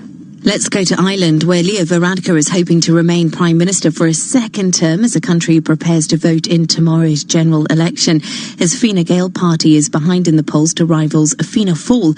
Meanwhile, support for Sinn Féin has also surged in recent days. Varadkar is facing public anger over healthcare, housing and homelessness, but thinks the election campaign's become far too personal. There's been a lot of personal comments about me, everything from the fact that I'm mixed race, to my sexual orientation, to my personality, to perceptions about my social class, and I don't think the election is about me.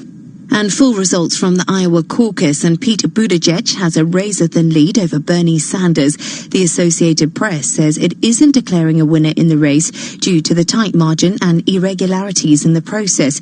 Its calls are usually considered official. The results were delayed due to problems with an app used to report those results. Global news 24 hours a day, on air and on Quick Take by Bloomberg, powered by more than 2,700 journalists and analysts in more than 120 countries. I'm Leanne Gerrans. This is Bloomberg Anna. Thanks very much, Leanne. Here with your morning sports news, Lee Stott. England's cricketers aim today to avoid losing the first one-day international series they've played since winning the World Cup last summer. It's match 2 of 3 against South Africa, with Durban hosting this one. In football, Liverpool chairman Tom Warner insists he's not focusing on whether the team can go unbeaten through the Premier League season. They're on course to win the top flight for the first time in 30 years and have claimed victories in 24 of the 25 games played so far. In tennis, Great Britain go in today one of their Fed Cup qualifier away in Slovakia as the underdogs. They're without Johanna Konta and Katie Bolter for the tie. Heather Watson opens up proceedings in the singles this afternoon, with Harriet Dart following her. And the defending champions suffered a big defeat in the Rugby League Super League last night. St Helens lost 19-0 at Warrington. There's a huge derby tonight as Hull FC take on Hull KR. Meanwhile, Wigan are without injured marquee signing George Burgess for this evening's trip to Castleford. Let's get to Pete Fox for the U.S. Sports. Pete? From the NHL scoreboard in Brooklyn at Barclays, the Islanders have won 3 of their last 4 after a 5-3 win over the Kings, keyed by rookie Kiefer Bellows, who had a pair of goals in the win. Devils stopped a 2-game winning streak by the Flyers in Philadelphia, 5-0 the final. And in Edmonton, the Sharks double up the Oilers 6-3. Timo Meier a 3-point night, a pair of goals and an assist. From the night on the NBA hardwood in New York at Madison Square Garden, the Knicks with a come-from-behind win, trailing the Magic by double digits. They rally to win at 105-103. Julius Randle with 22 points and 8 boards. New York has now won 3 in a row. I'm Pete Fox. That's your Bloomberg NBC World Sports Update.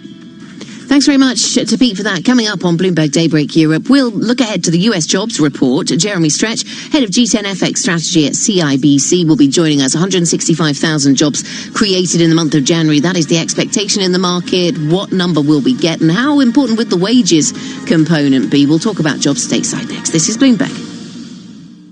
To buy your home, you became a house hunting ace, learned about loans, scoured neighborhoods, and asked the right questions. Now you're queen of your castle. If you manage that, you can get your retirement plan on track. Visiting aceyourretirement.org can help. With 401k tips and smart saving strategies, you'll feel empowered to own your retirement like you own your home. Go to aceyourretirement.org. Because when it comes to clearing financial hurdles, you're an ace. Brought to you by AARP and the Ad Council. Are you looking for senior care for your mom or dad but don't know where to start? Hi, I'm Joan London with The Place for Mom. Nobody knows your parent or loved one better than you, and nobody knows senior living better than the experts at A Place for Mom. It's a free service, and we've helped thousands of families find the right place for their mom or dad. There's a place for answers, A Place for Mom. Call today. Call A Place for Mom at 1-800-391-1755. That's 1-800-391-1755. Why do hedge funds and other alternative managers rely on Pershing for a highly personalized experience? Mark Alderati, a managing director at BNY Mellon's Pershing and head of Prime Services, explains. In today's fast-paced environment, where the only constants are change and volatility, you need a prime broker who's both steady and agile, focused on supporting your your needs so that you can focus on growing your business and producing results. Exceptional client service and advocating for our clients is at the core of what we do. Our award-winning high-touch team is just one of the benefits of working with BNY Mellon. We help alternative investment managers create great experiences for their clients. Whether it's customized financing, securities lending solutions, platform access, or outsourced trading, BNY Mellon's Pershing is a prime broker who's committed to this business and dedicated to meeting your evolving demands. To learn more about the unique and industry-leading solutions for hedge funds and other alternative managers, visit Pershing.com. Pershing LLC. Member FINRA, NYSE, SIPC. Keys. Check. Phone. Check. 70s playlist downloaded? Check. Nice. There's one more thing you should check before you leave. Your travel. There's a new cycleway under construction between Kensington Olympia and Brentford Town Centre, so expect delays due to lane closures at the junction of Kew Bridge Road and Chiswick High Road. Plan ahead at tfl.gov.uk. To the Mayor of London and TfL, every journey matters. Good morning, this is your Southern service to London Victoria. Join in our onboard quiz. Here's our next clue. What sea sounds like a handheld party food but keeps you dry and protected from the rain? Not canapes, canopies.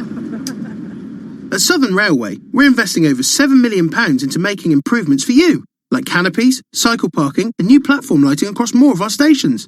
Find out more and book your tickets at southernrailway.com. Southern Railway, we're with you. 5 is in! What a run! Touchdown, Kansas City! Congratulations to the Kansas City Chiefs on winning their first Super Bowl in 50 years and second in franchise history. 50, Watkins, 10, chase to the 5, into the end zone, touchdown! That may be all she wrote! While the NFL's 100th season may be over, football never stops on TuneIn. Search NFL Podcast to stay current with all the off-season wheeling and dealing. And get ready for the 2020 NFL Draft in April. The puck drops. 12 players face off to win. The suspense is pure torture, but you wouldn't miss this for the world. TuneIn brings you every minute of the NHL season.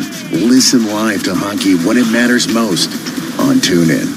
Did you know your favorite radio stations are in your pocket? Yes, the TuneIn app lets you listen to the same radio stations you pick up on your home or car radio anywhere you want. To see all the stations broadcasting in your area, find the local radio section on the home screen. Keep it local with TuneIn. Want to hear about the latest and greatest things to listen to on TuneIn? For reminders of the biggest live sports games, debates, and breaking news stories, follow @TuneIn on Facebook, Twitter, and Instagram to stay connected with the audio that matters to you. You love TuneIn for live breaking news from CNN, MSNBC, Fox, CNBC, and more. But when you can't catch your favorite show as it airs, it might just be a click away as a podcast. Search your favorite news station to explore all the on-demand news shows on TuneIn. Go courtside with the NBA on TuneIn. With the NBA on TuneIn, hear your favorite team and players take on their biggest rivals during the biggest games throughout the year, including regular season showdowns, the 2020 All-Star Game, and the NBA Finals in June, featuring the home and away calls for all 30 teams. Plus, with the NBA on demand, relive the best moments of the season by listening to the past games in their entirety. Listen to the NBA all season long on TuneIn. This is not a commercial. This is a reminder. With TuneIn Premium, you could be listening to more music commercial-free. Get over 45 commercial-free music stations. Visit TuneIn.com/premium to upgrade. Got the league's brain trust, Jeffrey Pollock and Oliver Luck. Bloomberg Business of Sports, tonight at 7 on Bloomberg 1130, the Bloomberg Business app, and BloombergRadio.com. Also available via podcast on iTunes. In-depth analysis, concise reporting, need-to-know global business news. Around the world and across the markets, Bloomberg connects the dots for decision makers. Stay on top of today's headlines. Follow big breakthroughs in tech. Understand the latest political issues. See how the world's wealthiest are spending their money.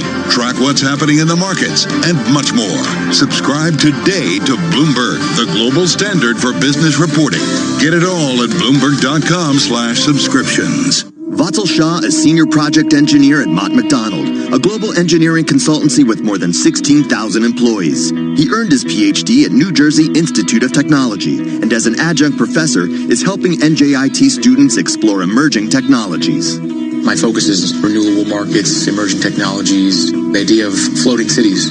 What are we doing to develop that? What will happen to the city on the water? Well, you're going to have waves hitting it. You're going to have solar. How are you going to develop plants? How are you going to develop vegetation and farming? That sort of thought process happens at NJIT. We actually plan out what will the city look like. How do we develop that? So in 10 years, we're actually ready to take on those challenges when we have our first development in the water. NJIT also has been doing a lot of work in self-healing materials, so taking the polymers and the new material that we have in our material sciences departments and putting them into things like concrete, things like steel, reinforcing our soil. NJIT, New Jersey Institute of Technology. Learn more at njit.edu.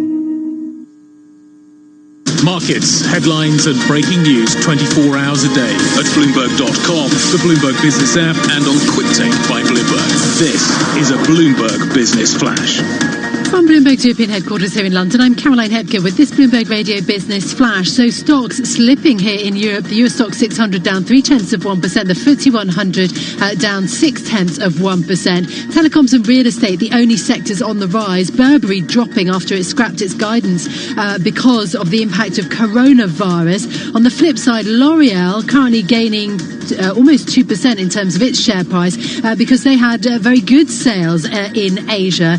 Credit Suisse this morning drops 3.5% as the CEO Tidjane Thiam resigns following that spying scandal. He loses the battle with Chairman Urs Rohner. In the bond markets this morning, ahead of the US jobs report for January, expectations for slightly stronger start to the year than we had in December. We see US benchmark yields trading at 1.6%, so dropping 4 basis points. German yields at negative 38 basis points, down 2 basis points, and UK gilts at 0.56%, so also down 1.5 basis points. In terms of the FX space this morning, Bloomberg Dollar Spot Index slightly stronger, up 0.1%. The pound spot price flat, trading at 1.2931, and the euro at 1.0959. In the oil markets that we've been watching closely this week because of the meeting in Vienna and pressure to introduce more production cuts, WTI crude futures trade at $51.03, up by 0.1%. Brent crude at $55.08, so also up 0.3%. That is a Bloomberg Business Flash. Now here's Leanne Gerrans with more on what's going on around the world. Good morning. Good morning, Caroline. More fallout from the coronavirus outbreak. Toyota is extending the shutdown of its plants in China for another week until February the 16th. And Japan has found another 41 cases of the virus on that ship quarantined off Yokohama. 20 cases were previously disclosed. The death toll in China has now risen to at least 636. There are more than 31,000 confirmed cases of the illness. There was a heated phone call between President Trump and British Prime Minister Boris Johnson. Bloomberg's learned that the president berated Johnson in a dispute over China's Huawei technologies. President Trump spent months trying to persuade the UK not to allow Huawei to build 5G networks here in the UK. He was unhappy that Johnson defied his demands.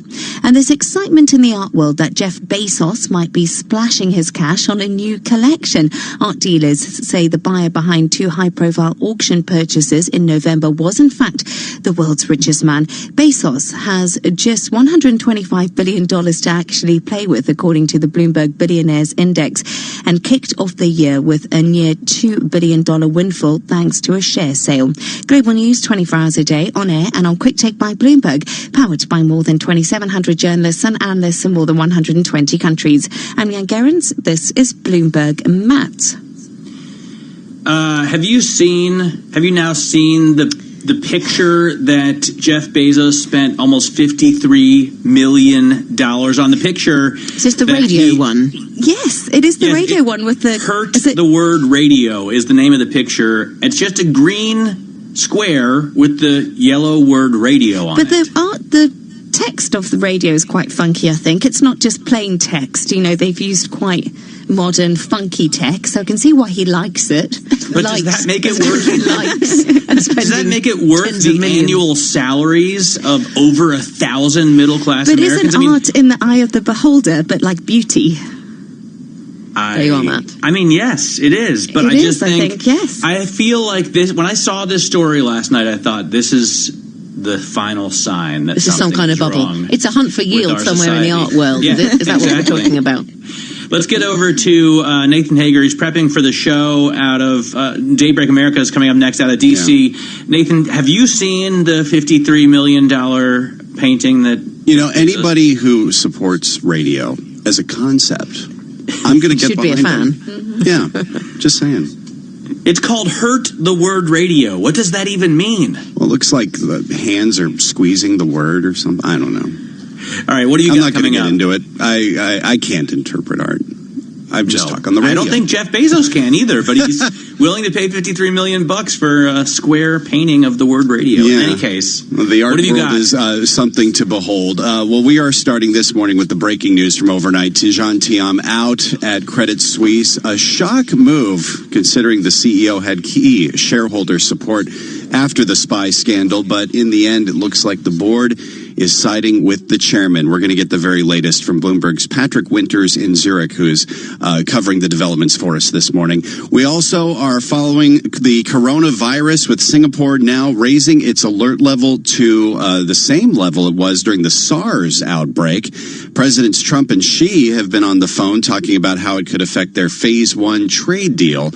And this is a Jobs Friday in the U.S. The January payrolls report comes out in just a few hours. Carl Riccadonna of Bloomberg Economics will come along to preview the numbers and the possibility of potential downward revisions. It's all coming up with me and Karen Moscow on the radio. Bloomberg Daybreak U.S. Matt? I am looking forward to it. Always great to hear from Carl. I remember he used to come on. I had an evening program years ago called Rewind, and Carl used to come on a lot, and we have a shared love for dogs. Nice. I think he has a couple of those little French, what are they?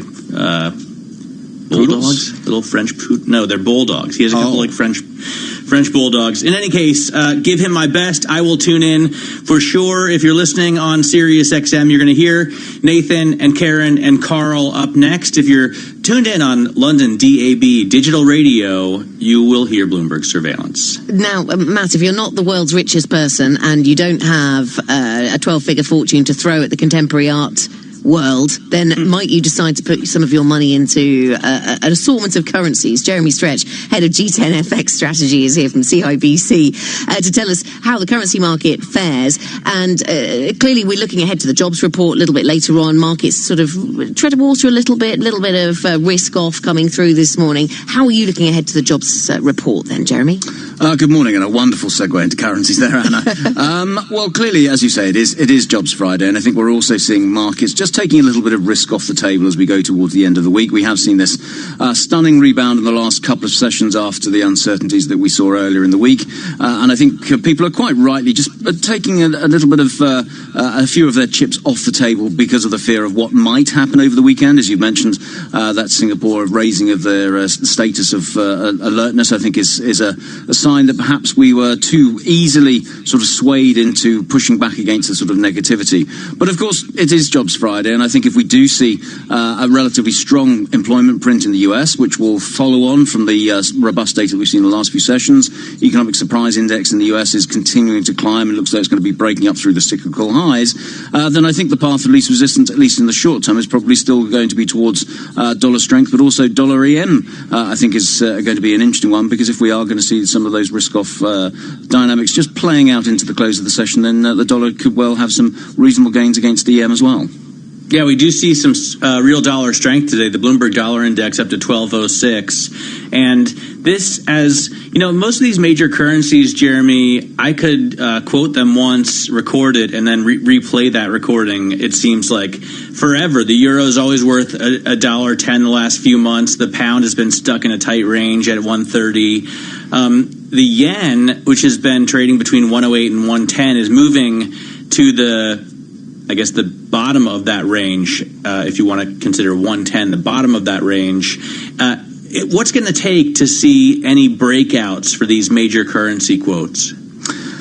It's true you can say that in the bigger picture the ranges have been relatively tight, but then having said that, that doesn't stop the intraday movements being quite interesting and quite significant. So we're testing some fairly major levels in a number of crosses, particularly some of those yen crosses as risk appetite starts to drop off again. So I think we shouldn't lose sight of the fact that we're only 5 weeks into the year and we've already had 2 major risk episodes in the context of the Iranian story right at the beginning of the year and now the coronavirus. And in a sense, I think that is causing some uncertainty because the assumptions that most people would have made about global activity and how that was going to play out in terms of the currency spectrum, a lot of those issues have been somewhat compromised because of the impact of the China story in terms of the growth trajectory. So I think in a sense now we're still in a scenario where we're waiting to try and really understand whether this is going to be a durable downdraft of global growth throughout the year or whether it is going to be a V-shaped recovery and we can look through some of the crisis. And I think that's causing this sort of range trading that really is predominating for the moment. I was just looking at where we've seen, because I saw a headline across the Bloomberg, offshore yuan, Chinese currency extends declines, weakening through 7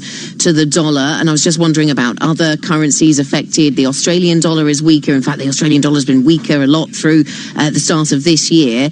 Are these the places we look for the real fallout initially from coronavirus? Where else should we be looking, Jeremy? Absolutely. So looking at those, you look for those that are correlated with the China growth story first and foremost, or those that are cyclically correlated with growth in general. So in terms of the obvious risk barometer in the G10 space, then you invariably look at crosses like Aussie yen. That has been one of the key variables over the course of the last a few weeks or so.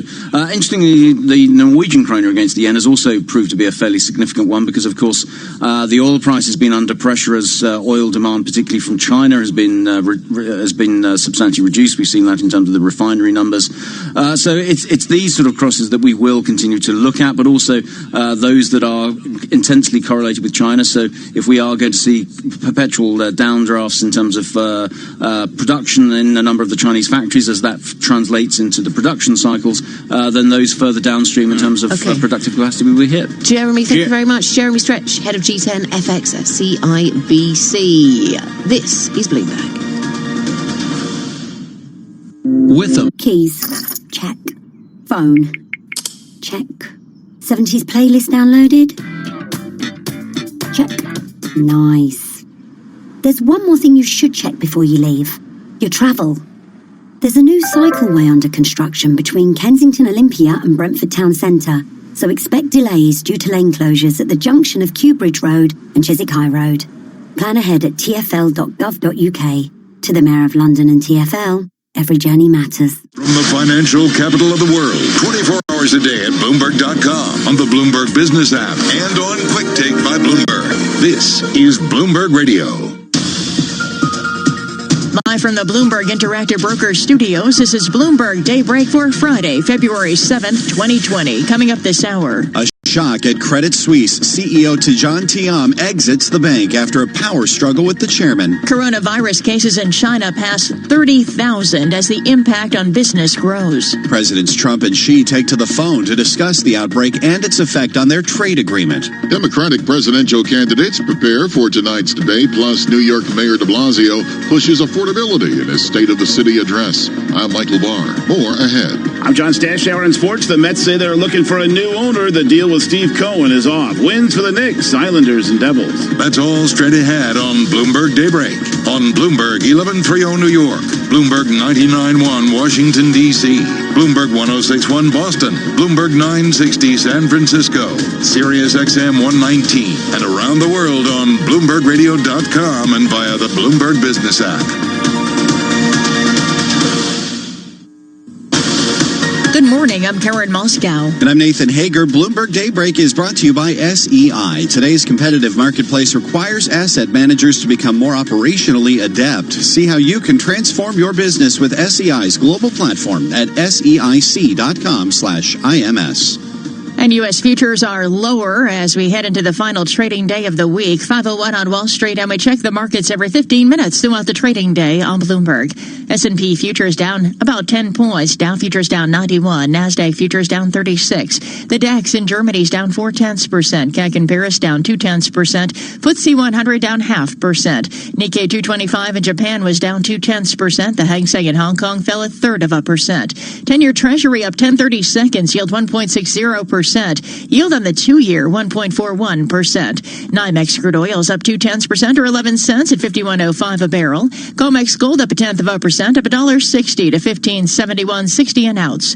The euro 1.0955 against the dollar, and the yen 109.79. Nathan. And Karen, we begin with news out of Switzerland. The Tidjane Thiam is out at Credit Suisse. The CEO is stepping down after a recent spying scandal put him in direct conflict with Chairman Urs Runer. Here with the very latest is Bloomberg's Jan-Patrick Barnard. There was this power struggle going on now for a couple of weeks, so it was clear that either of the two had to go. Now it's Thiam. I think it's a surprise in the way that he did a really good job in turning around the bank. The share price is up under his leadership, and it's interesting that the board fully backed Runer on the move, given that there were some high-profile investors that strongly opposed against it. So it is quite a surprise. Tidjane Thiam will leave Credit Suisse after presenting fourth-quarter earnings next week. He'll be replaced by Thomas Gottstein, a 20-year veteran of the bank. We get more from Bloomberg finance reporter Ross Larson. It's hard to say how much it will change their approach or change their competitiveness. Both of them do overlap in a lot of ways. We will have to see if there's a serious strategy change. Obviously, it could be a shock to the shares and the idea of stability, but I can't imagine there's going to be any immediate impact on the performance of the bank right now. And we'll have more on the leadership change at Credit Suisse in 15 minutes with live analysis from Zurich. In the meantime, shares of Credit Suisse right now are trading down 3.5%. The spread of the coronavirus continues to weigh on sentiment in Asia. The death toll in China has now passed 600, with confirmed cases eclipsing 30,000. Dr. Jennifer Nuzzo is a senior scholar at Johns Hopkins Center for Health Security. With this continued increase, despite very aggressive measures being taken in China and now outside of China, I think we really have to ask the question, is it going to be possible to contain this virus, or is this going to be something that circulates similar to, a pandemic influenza?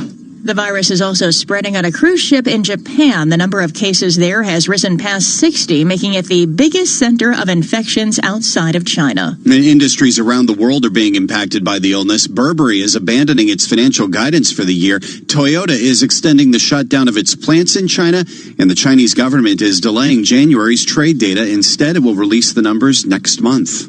As the coronavirus threatens to impact terms of the U.S. and China's Phase 1 trade deal, President Trump and Xi got on the phone to reaffirm their commitment to the agreement. And here with more is Bloomberg's Tom McKenzie in Beijing. China is keen to show its commitment to the trade deal, even as officials here concede that U.S. goods purchases may be delayed as the country battles the coronavirus. President Trump expressed confidence in China's strength in fighting the disease during the call, according to the White House. President Xi Jinping said the long-term trend for China's stable economic development hasn't changed. In Beijing, I'm Tom McKenzie, Bloomberg Daybreak. Thanks, Tom. In Asian markets today, stocks finished the week with modest declines. Bloomberg's Juliet Sally joins us now from Singapore with details. Good morning, Juliet. Good morning, Nathan and Karen. The Nikkei 225 closed down 0.2%, while the yen rose and the Aussie fell, as Japan said it has found more cases of the virus on that cruise ship off Yokohama. In China, the CSI 300 was down as economists moved to cut China's growth forecast due to the impact of the virus. In Seoul, the Kospi was down 0.7%, while stocks in Hong Kong also fell. In Singapore, I'm Juliet Sali, Bloomberg Daybreak. Juliet, thank you. Back here in the U.S., we get the government's payroll report for January at 8:30 a.m. Wall Street time. Economists forecast a gain of 165,000 jobs. And here with more is Michael McKee from our Bloomberg 99.1 newsroom in Washington. For years, the jobs report has been all about how it would affect the Fed. But with the central bank self-sidelined for now, the numbers will start to be seen in the context of 2020 politics. That puts an emphasis on earnings growth, which slowed last month and hasn't shown the kind of strength a tight labor market should produce. Headline job growth will still matter, and while gains overall have been slowing as workers become scarce, this week's blowout ADP number, 291,000 jobs created, raises the possibility of a big number to start the year. That would start a debate about how strong the economy can be through November. In Washington, Michael McKee, Bloomberg Daybreak. All right, Michael, thank you. On the corporate front, we're seeing strong gains for Uber after its latest earnings report. Here with details on what's behind the surge is Bloomberg's John Tucker, who joins us live. Good morning, John. Yeah, Nathan, the stock is up over 7.5% of the pre-market after projecting a profit by the end of 2020. That's about a year earlier than expected. Cost-cutting measures are exceeding the company's own forecasts. Bookings were up 28% of the most recent quarter, while Uber reported a loss that was narrower than estimates. Demand for Uber's transportation and food delivery orders remains strong. I'm John Tucker, Bloomberg Daybreak. All right, John, thank you. And those results from Uber are also boosting shares of Lyft this morning. The stock's up 4% ahead of the company's latest earnings report. Lyft is due to release those figures on Tuesday. S&P futures are down about 9 points this morning. Dow futures down 85. And straight ahead, we have the latest world and national news. And this is Bloomberg. All right, Karen, thank you. It's 5:07 on Wall Street, and Michael Barr is here with more on what's going on around the world. Good Friday morning, Michael. Good morning, Nathan. The Democratic presidential contenders are preparing for tonight's debate in New Hampshire. Bernie Sanders and Pete Buttigieg entered the night as the top targets, having emerged from Iowa essentially tied for the lead in the caucuses. Bloomberg's Bob Moon reports. Iowa's reporting delays having robbed the emerging leaders of significant momentum. The chance for a breakout debate moment just ahead of the New Hampshire vote takes on added importance. Also, the field might grow by the time of the next debate in Nevada later this month. A Democratic Party rule change gives late arrival Michael Bloomberg a better chance to qualify for future debates, something Bernie Sanders complains lets him buy his way in. I think that is an absolute outrage and really unfair. Michael Bloomberg is the founder and majority owner of the parent company of Bloomberg Radio. Bob Moon, Bloomberg Daybreak. Bloomberg will carry tonight's debate live starting at 8 p.m. Wall Street time, followed by a special edition of Bloomberg Sound On with Kevin Cirilli. The White House is said to be weighing a plan to oust an aide who testified against President Trump in the impeachment inquiry. According to two people familiar with the matter, the White House plans to dismiss Army Lieutenant Colonel Alexander Vindman from the National Security Council. An American citizen has been kidnapped in Afghanistan by a Taliban-affiliated group. A U.S. official says authorities are working to rescue Mark Frericks of Lombard, Illinois, who was taken into custody last week in Coast Province in the eastern part of the country. Frericks is a contractor who has worked as a civil engineer in different conflict zones over the last decade. New York Mayor Bill de Blasio proposed setting aside more apartments for the poorest, legalizing basement units, and allowing renters to pay security deposits in monthly installments rather than one lump sum. In his seventh State of the City address, de Blasio, a Democrat, said many fear the city they love is slipping away, displacing residents and small businesses from their neighborhoods. The challenge now is not crime. The challenge now is greed. Greed afflicting all of us. Greed that would take away this city from its own people. De Blasio says he would also ask the state legislature to pass new tenant protections for 2.5 million New Yorkers who live in apartments without rent regulations. Global news 24 hours a day on air and on Quick Take by Bloomberg, powered by more than 2,700 journalists and analysts in more than 120 countries. I'm Michael Barr. This is Bloomberg, Nathan. All right, Michael, thank you. 5:09 on Wall Street. Time for the Bloomberg NBC Sports Update. Here's John Stashar. Nathan, a nice idea while it lasted for Mets fans. The thought of multi-billionaire Steve Cohen owning the team, spending that wealth on free agents, but it will not happen. Both sides admit it, with the Mets saying they are now looking for a new potential buyer. The Mets general manager, Brodie Van Wagenen, is a former agent. The Lakers and Warriors have gone that route, and now so are the Knicks. Owner James Dolan just fired team president Steve Mills. Reportedly, his replacement will be Leon Rose, a longtime player agent. Knicks beat the trade deadline. They send Marcus Morris to the L.A. Clippers for Mo Harkless and 2 draft picks, including the first rounder this year. Knicks then blew a lead but came back in the fourth quarter. They beat Orlando at the Garden 105-103. Busy day for their coach, Mike Miller. We were open with our communication with each other about what was going on and what we needed to do. And then when it came time to play tonight, we went right back to it and said, guys, you won 2 in a row. You're playing good basketball. You got everything to play for. You're playing in Madison Square Garden. Let's go play the game and have fun. And we got off to a good start, and we were able to work through the game. Here's Randall, 22 points. Bucks beat the Sixers to go to 44-7. Rockets beat the Lakers in L.A. Islanders down 3-1, rallied past Los Angeles 5-3. 2 goals for Kiefer Bellows, first 2 of his NHL career. Devils 5-0 win at Philadelphia, 46 saves for Mackenzie Blackwood. College hoops, the 3 New York teams in the NAC. LIU, Wagner, St. Francis, all lost. With the Bloomberg NBC Sports Update, I'm John Stagello. Nathan? All right, John, thank you. You know, the Super Bowl may be over, but are you ready for some more football? The XFL begins play this weekend, so who better to speak with tonight on the Bloomberg Business of Sports show than the two men behind the league?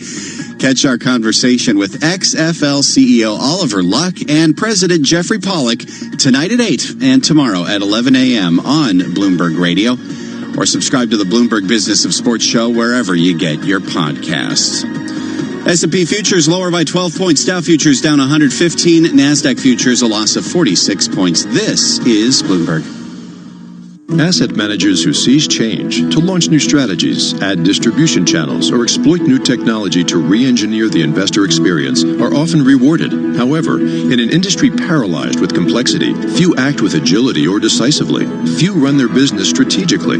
Yet, the most competitive managers in the market know with the right partner and a flexible operating platform, you can. Go boldly toward change with SEI Investment Manager Services. I'm Steve Meyer, president of SEI's Investment Manager Services. At SEI, we understand the emerging forces that will define success for asset managers and what firms will need to compete tomorrow. That's why we continually optimize SEI's global operating platform. If your business requires greater agility, our advanced technology, integrated best-in-class systems, and multi-asset expertise can be your catalyst for business transformation. With SEI Investment Manager Services, you lead the charge in a competitive marketplace. Learn more at SEIC.com/seize change.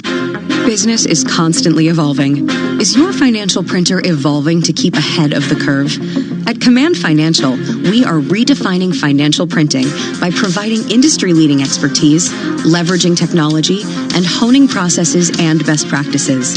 Every day, Command helps SEC registrants, as well as members of their working groups, including securities attorneys and investment bankers, prepare, file, and disseminate regulatory and disclosure documents, such as registration statements, M&A documents, and mutual fund prospectuses and reports. Command provides a full range of services to help you effectively complete your deal, meet your disclosure requirements, and achieve your shareholder communications objectives.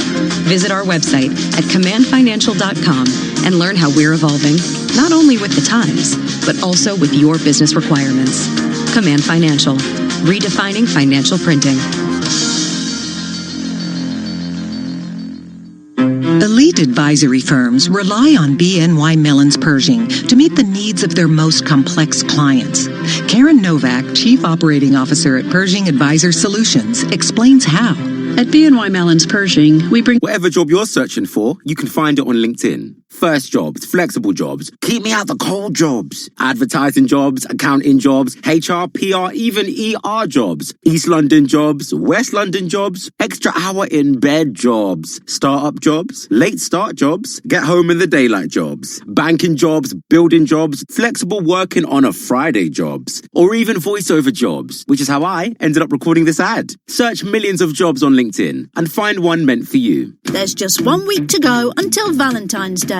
So head to your local Asda in London. We've got extra special bouquets from just £15. Gifts they'll adore at prices you'll love. Don't compromise. Asda. Save money, live better. Selected stores subject to availability. Available from 12th of February. Let's get this right, sir. You didn't see 3 men dressed as clowns take off in a van with a Renaissance painting because you were distracted by, and I quote, a sporty red compact SUV with a bold mesh grille, a sculpted bonnet with sweeping roofline on diamond-cut alloys. And beautiful rear haunches. So, you saw a Jaguar E-Pace. But what about the clowns? What clowns? Jaguar E-Pace, designed to steal attention. Search Jaguar E-Pace. Dad, I'm doing the mashed potatoes too. Do the Albert Bartlett potato mash. Do the twist. Do the patatas bravas with a British twist. Yeah. Do the brown sauce, balsamic and chutney. Oh, do the melting potato slices. Do the dishes. Grab a brand new recyclable bag today and do the Albert Bartlett.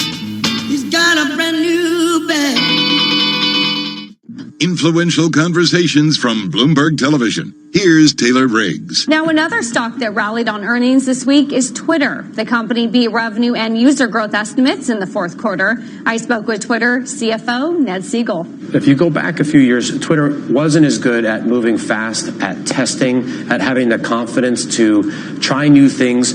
There were more sacred cows around the product experience than there are today. And we're much more comfortable moving faster and trying things, whether it's allowing people to move quickly back and forth between a chronological and an algorithmic timeline, or these changes that we've made to allow people to follow topics. We're just getting better at moving faster. And within the ad business, you're not participating in political ads, but you still want to see engagement from that. How much incremental growth can we see given it is an election year, even though you're not participating in the political ads? Elections are great times for Twitter, and it's always an election year on Twitter because 600 million people voted in India last year. There were nationwide elections in Japan, multiple times in the UK, and many other places in the world. We're able to test and learn and apply those learnings to other parts of the world all the time. We label the candidates in the United States now so you know who's tweeting.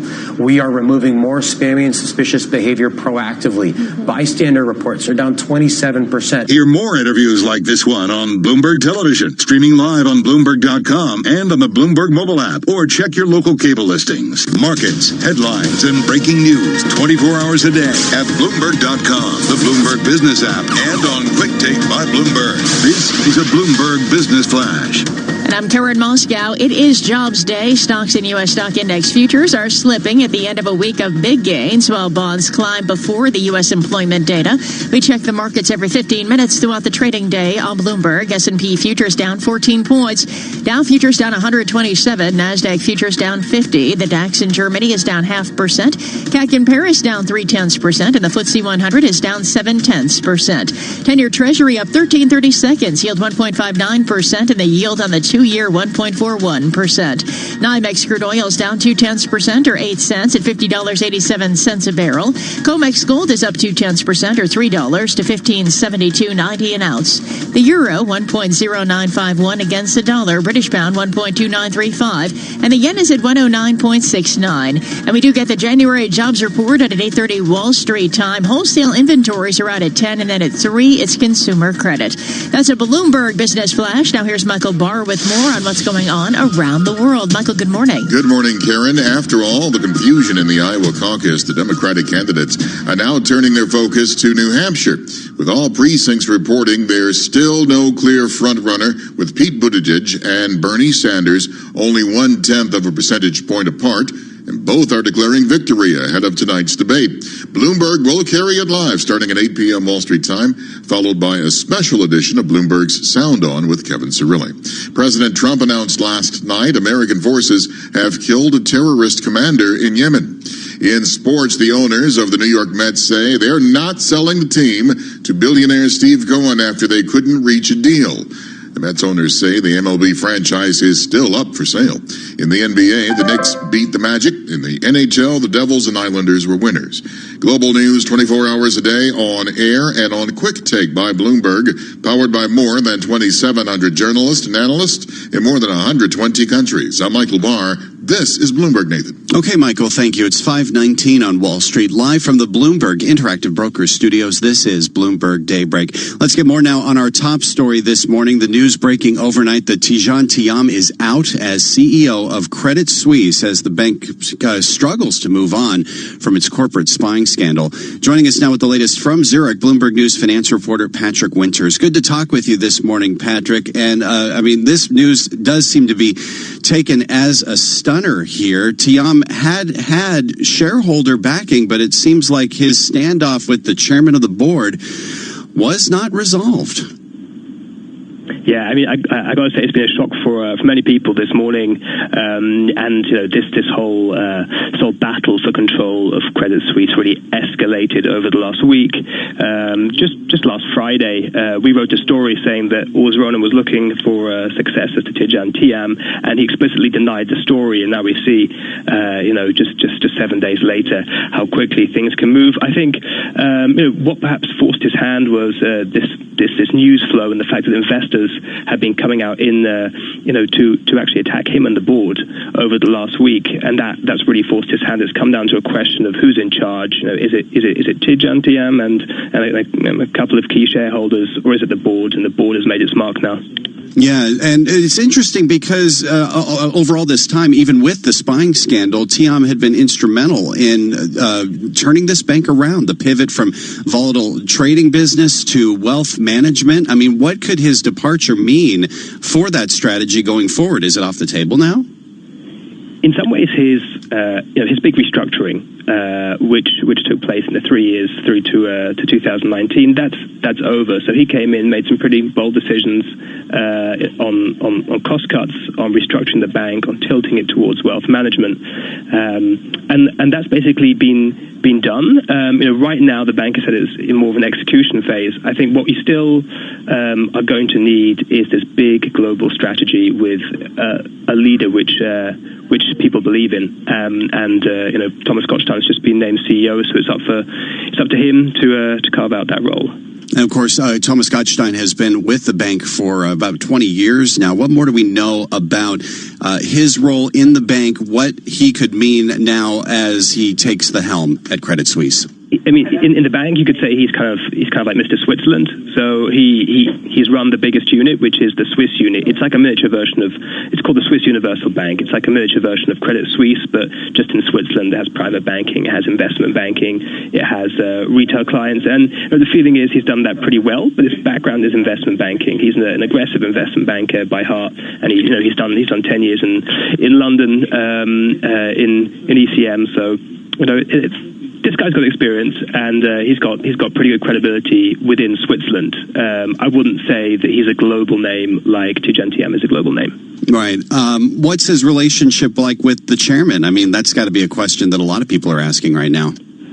My guess would be that it's pretty good. If the chairman, one of his main jobs is to ensure, or perhaps the key job is to name the new CEO and make sure the good succession plans are in place. So he's obviously got faith in Gottstein, and I'm guessing he has a good relationship with him. What do you expect as far as Gottstein weathering the investigations that Credit Suisse continues to be under? I mean, Bloomberg News had been reporting that there were yet more investigations that Credit Suisse has been under the microscope for. So far, the revelations which have come out have tended to paint the reason for the spying as either the bank being concerned that one of its former executives was trying to bring over business to a rival. That's Iqbal Khan, who joined UBS, or it was based on a fight between Tidjane Thiam and this guy Iqbal Khan. Gottstein's been kind of separate. There's been no indication that he was involved. He's been definitely apart from that. So it's a good argument to say that he can start this with a clean slate. Does this shakeup at Credit Suisse have any impact on UBS, the bank that hired Iqbal Khan away? I don't see one right now. I mean, I think what UBS wants is probably for the whole thing just to go away. It damages them too. If the spying scandal continues and there's all this tit for tat stuff in the press, it damages UBS. So I think they'll be happy if they can just get on with their business and stop having to answer questions about spying. Patrick Winters, thank you for this. Good having you on with us this morning. That's Patrick Winters. He covers finance for us for Bloomberg News, joining us on the phone this morning from Zurich and taking a look at Credit Suisse shares this morning in European trading. They're down 3 1/3%. S&P futures lower as well by 12 points. Dow futures down 111 and NASDAQ futures lower by 44 points. On this Jobs Friday, this is Bloomberg. This is a Bloomberg Money Minute. Jobs are in the spotlight today with the January report out before the opening bell. Economists are looking for an increase of 165,000 jobs, an improvement from the month before. We're not expecting any change in the unemployment rate, which stood at 3.5% in December, a half-century low. The situation aboard a quarantine cruise ship docked in Japan just keeps getting worse. The country now confirms 41 more cases of the coronavirus on the ship. That brings the total number of cases on the Diamond Princess cases to 61, the biggest center of infections outside of China. Uber investors are hopping on board this morning after the company said it would deliver its first ever quarterly profit by year's end. Meanwhile, in its fourth quarter, bookings slightly beat analyst estimates, and its loss was smaller than expected. Wall Street starts out at more new records today, with the Dow, the S&P, and the Nasdaq all hitting new highs yesterday, even as investors try to assess the full impact of the coronavirus. Gina Cervetti, Bloomberg Radio. Message and data rates may apply. T&C and privacy terms can be found at babbel.com/terms. Please don't text and drive. Have you wanted to speak a new language, but you thought it'd be too hard or take too much time? Then try Babbel for free by texting EXPLORE to 64,000. In just 15 minutes a day, you'll be on your way to speaking a new language in just a few weeks. And right now, you can try Babbel for free. Babbel starts out teaching you words and phrases by matching them with pictures. You won't believe how easy the interactive program is. Soon the sentences get a little bigger, and before you know it, you're having simulated conversations voiced by native speakers. And because Babbel is crafted by language experts and uses the spaced repetition method, in just 10 to 15 minutes a day, you'll be speaking the language of your choice with real confidence. With Babbel, you can speak a language. Just text EXPLORE to 64,000 and start your first lesson in the language of your choice for free. Download the Babbel app or text EXPLORE to 64,000 and try it for free. Text EXPLORE to 64,000. Hey y'all, Jeff Foxworthy here. Now, if you've ever found yourself repeating the same thing over and over for 75 years, you might be Smokey Bear. Only you can prevent wildfires. That's why I'm filling in for Smokey to switch things up, because there's a lot more to say. And I should know because my grandfather was a firefighter. And one of the things he taught me is that the people that love the outdoors the most are often the ones accidentally starting. There's just 1 week to go until Valentine's Day. So head to your local Asda in London. We've got matching couples pyjama sets from just £10 each. Gifts they'll adore at prices you'll love. Don't compromise. Asda. Save money, live better. Selected stores subject to availability. Let's get this right, sir. You didn't see three men dressed as clowns take off in a van with a Renaissance painting because you were distracted by, and I quote, a sporty red compact SUV with a bold mesh grille, a sculpted bonnet with sweeping roofline on diamond-cut alloys. And beautiful rear haunches. So, you saw a Jaguar E-Pace. But what about the clowns? What clowns? Jaguar E-Pace, designed to steal attention. Search Jaguar E-Pace. I spy with my little eye something beginning with P. People. No, parrot. I'll have to remember my binoculars next time. Although you might not be able to see it, your small actions can have a real impact with Shell. Every time you fill up and use Shell Go Plus, you'll be protecting and replanting forests around the world. Make the change. Drive carbon neutral. Shell. Go well. See goplus.shell.com/CO2 for details. For up to 50% off selected floors and beds, and up to an additional £250 off your total flooring order. Carpet Right for life. Terms and conditions apply. Whatever job you're searching for, you can find it on LinkedIn. First jobs, flexible jobs, keep me out the cold jobs, advertising jobs, accounting jobs, HR, PR, even ER jobs, East London jobs, West London jobs, extra hour in bed jobs, startup jobs, late start jobs, get home in the daylight jobs, banking jobs, building jobs, flexible working on a Friday jobs, or even voiceover jobs, which is how I ended up recording this ad. Search millions of jobs on LinkedIn and find one meant for you. Hey, have you heard? The Mayor of London has launched his latest van scrappage scheme to help tackle London's toxic air. Small businesses or sole traders like me with a polluting van could now get £7,000, which you could use to trade up to a Euro 6 vehicle. And you could get an extra £2,500 towards running costs if you go electric. The scheme is now even easier to qualify for, and it's open to any businesses with up to 50 employees, like mine. So, I'm going to search TfL Scrappage to see if I'm eligible and apply. You should do the same. To the Mayor of London and TfL, every journey matters.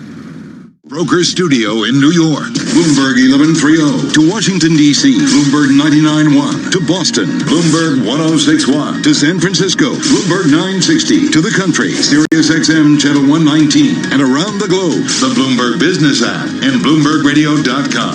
This is Bloomberg Daybreak. And it's 5:30 on Wall Street. Good morning. I'm Karen Moscow. I'm Nathan Hager. Bloomberg Daybreak brought to you by BNY Mellon's Pershing. Learn why the world's most sophisticated advisory firms and broker-dealers rely on Pershing to help them improve profitability, create efficiency, attract talent, and manage risk at Pershing.com. And we're just about 4 hours away from the opening of U.S. trading. Let's get you up to date on the news you need to know at this hour. A surprise at Credit Suisse. CEO Jean Thiam is stepping down after a recent spying scandal put him in direct conflict with Chairman Urs Runer. He'll be replaced by a 20-year veteran of the bank, Thomas Gottstein. We get more from Bloomberg finance reporter Ross Larson. He's the head of the Swiss unit, which is one of the company's more successful units. He's also been involved in wealth management individually as an executive, so that bodes well because that's the direction that Credit Suisse has been moving in for a long time. Investors are not reacting well to the news. Shares of Credit Suisse are down more than 3% in Zurich. All right, now the latest on the coronavirus. The death toll in China has now passed 600, with confirmed cases eclipsing 30,000. We get the latest from Bloomberg Daybreak Asia anchor Brian Curtis in Hong Kong. Japan finds 41 new cases on a cruise ship. Hong Kong looks for thousands who took a cruise aboard the World Dream, saying they might be exposed. Tianjin moves to restrict people's movements, yet the Chinese government slams other nations for restricting travel. And a whistleblower Chinese doctor who tried to warn people but was stopped by police has died. That stokes anger at the Communist Party. In Hong Kong, Brian Curtis, Bloomberg Daybreak. Brian, thanks. We should note that doctor's death does appear to be due to the coronavirus. Back here in the U.S., we get the January payroll report at 8:30 a.m. Wall Street time. Economists forecast a gain of 165,000 jobs. And here with more, Bloomberg's Vinny Dowd-Giudice. America's labor market, it's strong. That's what the Federal Reserve says. So we should be in for some respectable data today, especially after this week's ADP report pegged private payroll growth as the strongest in 5 years. Bloomberg Economics says mild January weather could have boosted outdoor employment such as construction and offset weakness in manufacturing and mining. Vinny Dowd-Giudice, Bloomberg Daybreak. All right, Vinny, thanks. And on the earnings front, shares of Uber are up 2 2/3%. Joining us live with what's behind that surge is Bloomberg's John Tucker. Good morning, John. Well, efforts to rein in spending proving to be effective at Uber. The company says it will become profitable by the fourth quarter of this year. Earnings for Uber edged out expectations in the recent quarter with bookings up 28% and a loss that was narrower than estimates. John Tucker, Bloomberg Daybreak. All right, John, thank you. S&P futures down 11 points this morning. Dow futures down 107. NASDAQ futures down 41. Straight ahead, the latest world and national news. And this is Bloomberg. All right, Karen, thanks. 5:33 on Wall Street, and Michael Barr has more on what's going on around the world. Good morning, Michael. Good morning, Nathan. The Associated Press says it cannot declare a winner in the Iowa Democratic Caucus. Bloomberg's Ed Baxter has this report. AP says irregularities and the closeness at the top between Buttigieg and Sanders make it impossible. The state has released, though, 100% result on delegate equivalence, showing Pete Buttigieg holding a lead by 1/10 of 1 percentage point. But Bernie Sanders is claiming victory based on popular vote. Some 6,000 more Iowans came out on caucus night to support our candidacy. And it's not over. Democratic debate tonight in San Francisco. I'm Ed Baxter, Bloomberg Daybreak. Bloomberg will carry tonight's debate in New Hampshire live starting at 8 p.m. Wall Street time, followed by a special edition of Bloomberg Sound On with Kevin Cirilli. The White House is weighing a plan to dismiss Alexander Vindman from the National Security Council after he testified in President Donald Trump's impeachment inquiry. According to two people familiar with the matter, the White House says any house cleaning is part of a downsizing of the NSC staff, not retaliation. American forces have killed a terrorist commander in Yemen, according to President Donald Trump in a statement. Qasem al-Rimi, the leader and founder of al-Qaeda in the Arabian Peninsula, had been successfully eliminated. A federal grand jury in Texas has charged Patrick Crusius with 90 federal charges related to the mass shooting at an El Paso Walmart last August that killed 22 people and injured 22 more. U.S. Attorney John Bash. He called the attack a response to, quote, the Hispanic invasion of Texas. He claimed to be defending the United States from, quote, cultural and ethnic replacement brought on by the invasion. The indictment against Crusius includes hate crime charges based on writings Crusius posted online before the attack. New York Mayor Bill de Blasio says there is an affordability crisis facing the biggest U.S. city. During his State of the City address yesterday, de Blasio proposed setting aside more apartments for the poorest, legalizing basement units, and allowing renters to pay security deposits in monthly installments rather than one lump sum. De Blasio says that it's not that we have to fear street thugs, we have to fear bad landlords.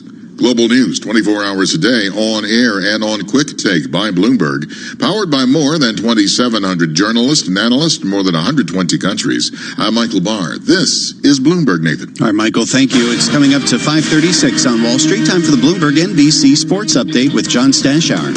Nathan, the Mets last night put out a statement that said their talks with billionaire Steve Cohen purchasing the team were very complicated and in the end too difficult to execute. The original deal had Cohen not taking over for the Wilpons for 5 years. Now it won't happen at all. The Mets say they are looking for another potential buyer. Busy day for the Knicks. They won a game. They traded their top scorer. They also reportedly have a deal for a new team president. Leon Rose, who's been a player agent, represents the likes of Karl Anthony Towns, Joel Embiid, and Devin Booker. Perhaps he can steer them to New York. The trade was Marcus Morris to the Clippers for former St. John's star Mo Harkless, LA's first-round draft pick this year, second-rounder next year. Knicks coach Mike Miller on Morris. I've been singing his praises all along from the very beginning, and he helped us in such ways. I mean, not only the shot making and the things he did on the floor, but what he did in the locker room and what he did on the practice court, and he made an impact on our team. That Morris, Knicks still beat Orlando at the Garden 105-103, so they've won 3 games in a row. Julius Randle 22 points, Elfrid Payton 15 points, 9 assists, 7 steals. Hockey in Brooklyn, where the Islanders have not lost a game in regulation all season. They scored the last 4 goals of the game, 3 in the third period. They beat Los Angeles 5-3. The Devils, an impressive win, 5-0 at Philadelphia. LIU, Wagner, and St. Francis all lost in local college basketball. For the Bloomberg NBC Sports Update, I'm John Stashower. Nathan?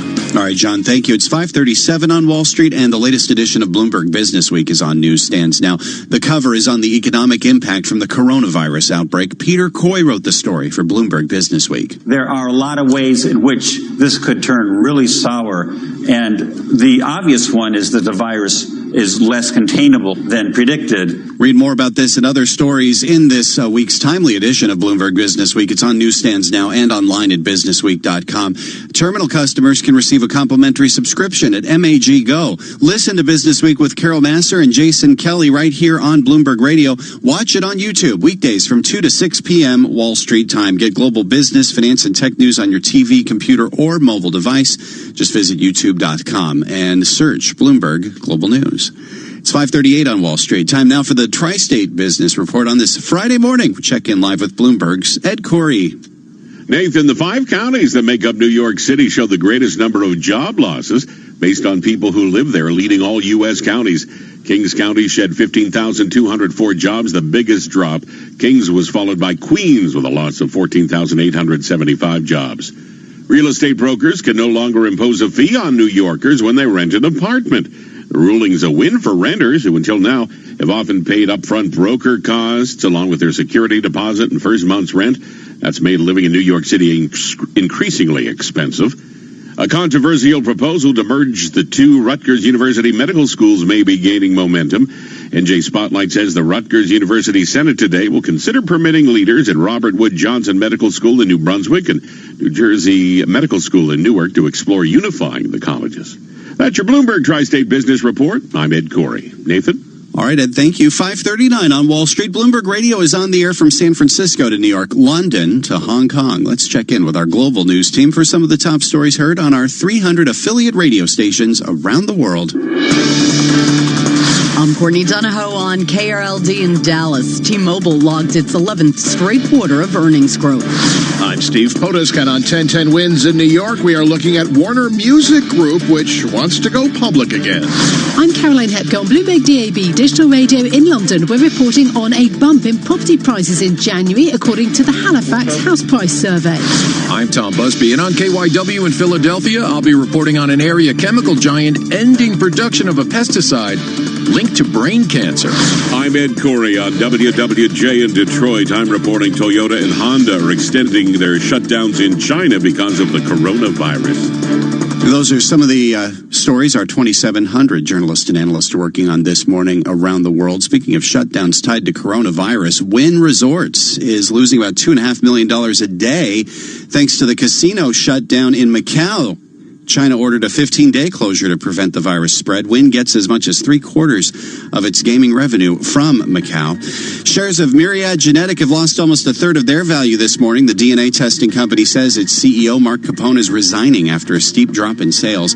And shares of Burberry are down 1.5% in London. The British fashion house is scrapping its financial guidance for the year, saying the coronavirus wiped out at least 3/4 of its sales in China. Futures pointing to a lower open on Wall Street. This is Bloomberg.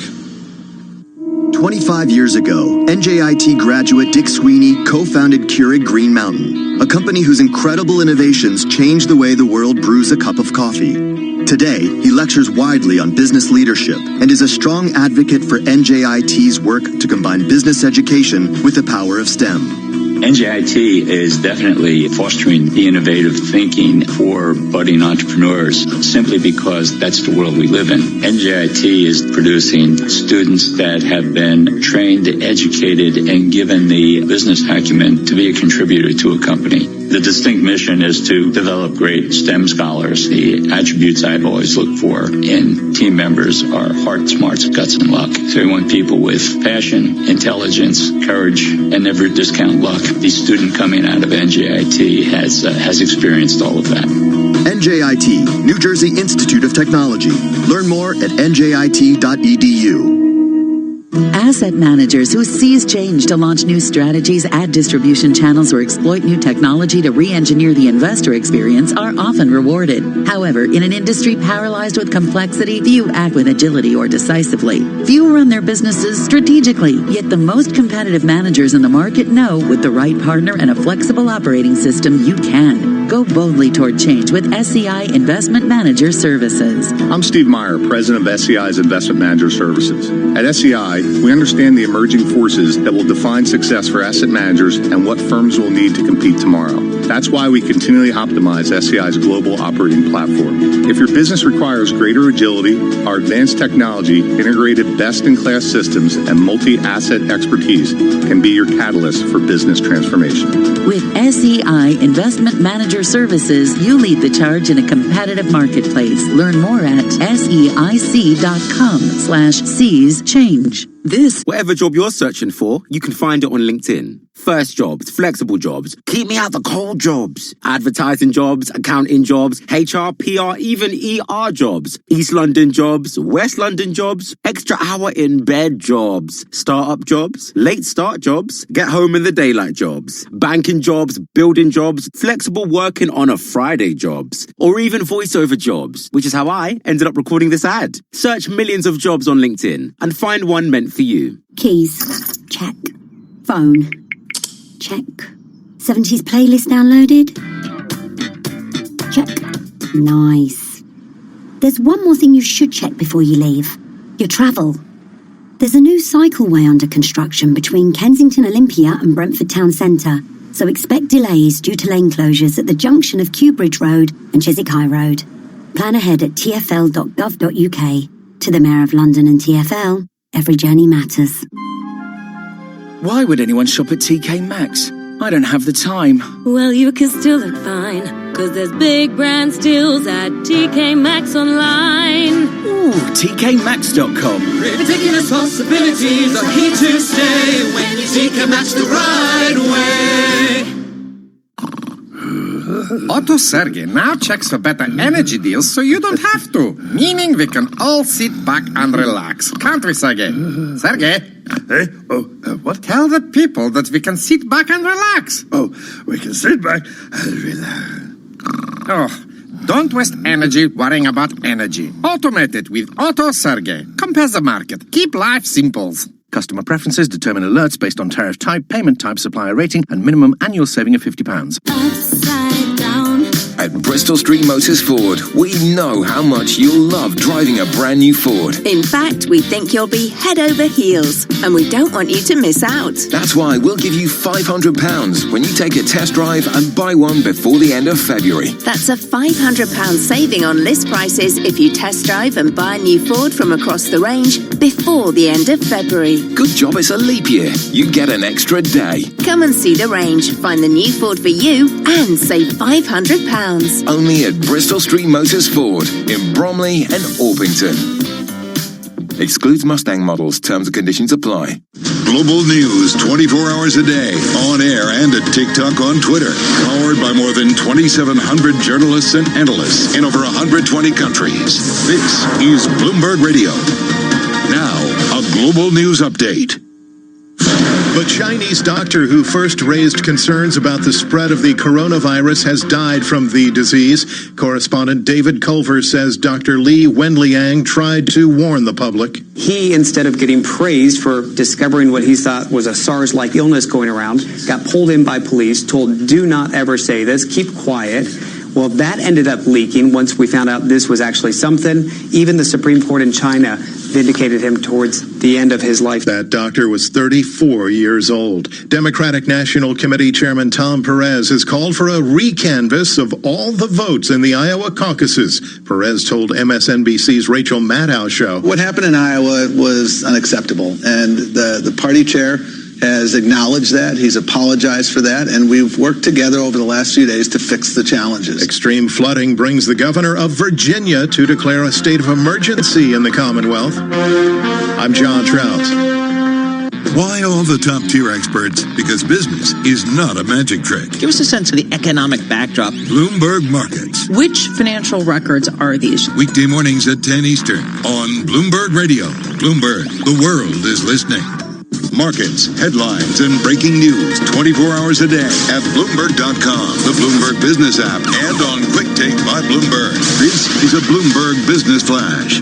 And I'm Kara in Moscow. It is jobs day. Stocks and U.S. stock index futures are slipping at the end of a week of big gains, while bonds climb before the U.S. employment report. We check the markets every 15 minutes throughout the trading day on Bloomberg. S&P futures are down 14 points. Dow futures down 130. NASDAQ futures down 48. The DAX in Germany is down 0.6%. 10-year Treasury up 13/32. Yield 1.59%. Yield on the 2-year 1.40%. NYMEX crude oil is down 0.4% or 21 cents at $50.74 a barrel. COMEX gold is up 0.2% or $2.40 at $15.7240 an ounce. The euro 1.0954 against the dollar. British pound 1.2926. And the yen at 109.76. And we get the January jobs report out at 8:30 Wall Street time. Wholesale inventories out at 10. At 3, it's consumer credit. That's a Bloomberg Business Flash. Now here's Michael Barr with more on what's going on around the world. Michael. Karen, Japan has reported 41 new cases of a virus on a quarantine cruise ship and turned away another luxury liner out of coronavirus fears. The death toll in mainland China rose to 636, including a doctor who got in trouble with authorities in the communist country for sounding an early warning about the virus. The governor of Virginia has declared a state of emergency as heavy rains and extreme flooding continue to occur in the southeast. Governor Ralph Northam says more than 500 people in the southwestern part of the state have been displaced by flooding and need to be rescued from their homes. At least 4 people have been killed in the south from the flooding. In sports, the owners of the New York Mets say they are not selling the team to billionaire Steve Cohen after they could not reach a deal, but they say the MLB franchise is still up for sale. In the NBA, the Knicks beat the Magic. In the NHL, the Devils and Islanders were winners. Global news 24 hours a day, on air and on Quick Take by Bloomberg, powered by more than 2,700 journalists and analysts in more than 120 countries. I'm Michael Barr. This is Bloomberg. Nathan? Okay, Michael, thank you. We are live from the Bloomberg Interactive Brokers Studios, where it's 5:49 on Wall Street, and in Manchester, New Hampshire, where the Democratic presidential candidates are preparing for their last debate before the Granite State primary on Tuesday. Their first encounter since a debacle of a vote count in Iowa. Joining us now from Manchester, New Hampshire, ahead of tonight's debate, Bloomberg Radio and Television Chief Washington Correspondent Kevin Cirilli. Good to talk with you this morning, Kevin. I wonder how much the still unresolved situation in Iowa, even with all the votes counted, is weighing on what happens tonight. Well, yesterday, press conference by Senator Bernie Sanders in his downtown Manchester, New Hampshire office, and he actually declared victory. So you've got Buttigieg and Sanders seizing momentum. But what I was struck by was the Monmouth University poll that came out that said 49% of voters are undecided. Just some quick points that I would make here. It's really, from a momentum standpoint, Bernie Sanders and Pete Buttigieg who are claiming momentum. Elizabeth Warren has her task set out for her. She has to really be able to say that her campaign's still relevant. But finally, is that was devastating for former Vice President Joe Biden. I mean, he really now, he's not even really being attacked by the other candidates anymore. Now it really feels like the dynamic is Buttigieg and Bernie. Yeah, and I've been hearing from the former vice president just this week after Iowa, sounding like he's retooling his message, getting a lot more aggressive against his competitors. Could we see more of that tonight? I think you will see more of that tonight. And in fact, I was struck yesterday at the Bernie Sanders press conference when he was asked about some of the attacks that Joe Biden has lodged his way, particularly about being a democratic socialist. Bernie Sanders didn't even take it as an opportunity to hit back against Joe Biden. And in politics, if you're not getting attacked, then you're irrelevant. And it goes without saying that Bernie Sanders is showing a lot of strength now, not just after Iowa holding his own against the upsurging Pete Buttigieg, but in terms of fundraising and on-the-ground organization heading into Super Tuesday. With you more. I mean, he raked in $25 million within the last month. Beyond that, Bernie Sanders, remember this. He has the advantage of all of having the organized structure of last cycle. He's done this before. He has the grassroots efforts. He has the grassroots campaigns backing him. So he has done this before, and that's a huge advantage. And he even talked about that yesterday. He brought up the 2016 race. He feels that there are institutions that are trying to benefit, not necessarily keep it from him, but trying to benefit other more establishment-like candidates. And so, he's in this to win this. There are many parallels, I would argue, between the way that he's running his campaign and the way that Donald Trump ran his last cycle. You mentioned 49% undecided in New Hampshire. What kind of opening does that provide for some of the other candidates who did not perform as well in Iowa? A huge opening. I mean, we won't know until Tuesday night, but New Hampshire, because there's still so many candidates, a candidate could shock, and so the story could be that someone overperforms.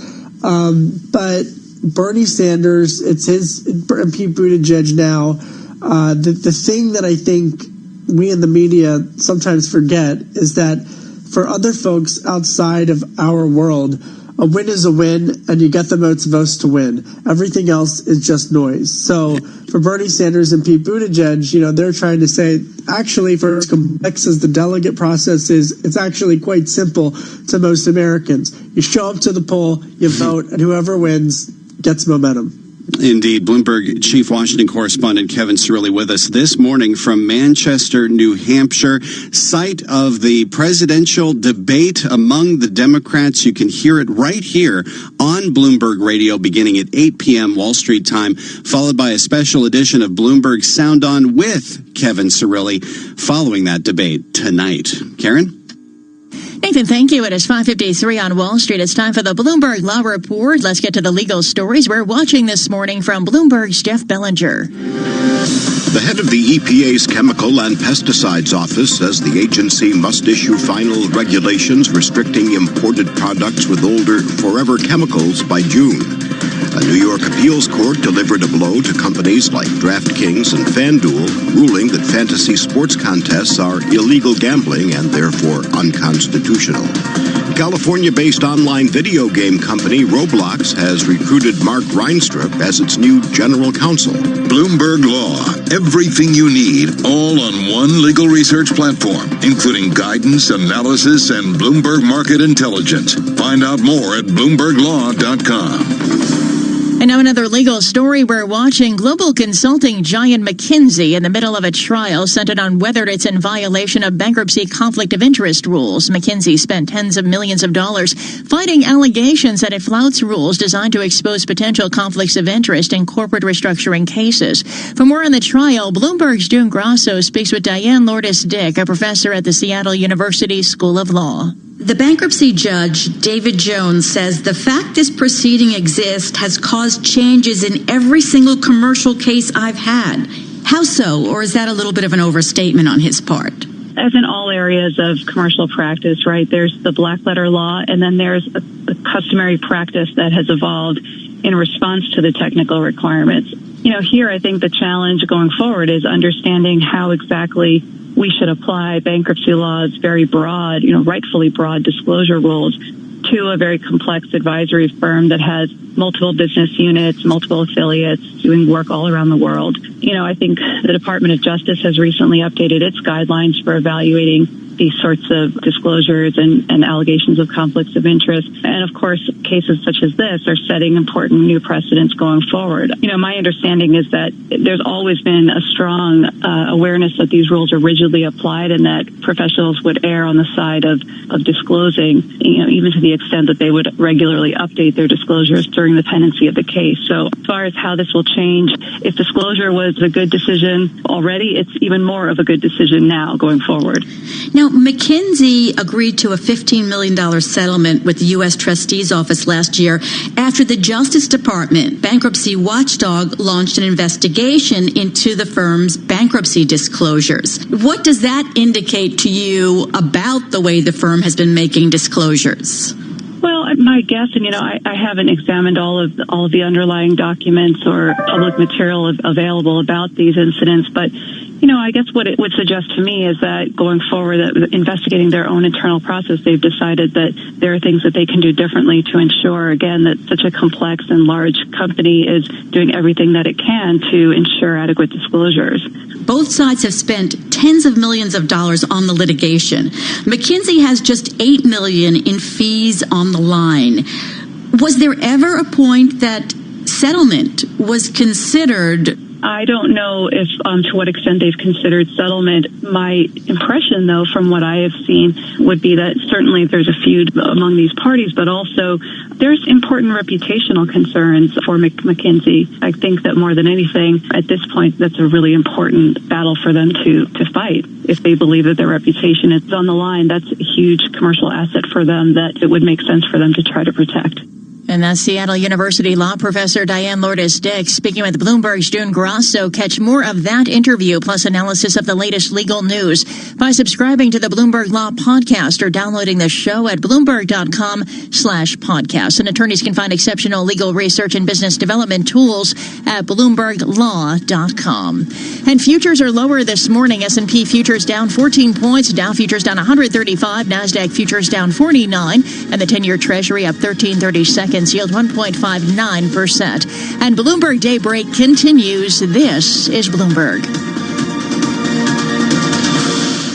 Keys. Check. Phone. Check. 70s playlist downloaded. Check. Nice. There's one more thing you should check before you leave. Your travel. There's a new cycleway under construction between Kensington Olympia and Brentford Town Centre. So expect delays due to lane closures at the junction of Kew Bridge Road and Chiswick High Road. Plan ahead at tfl.gov.uk.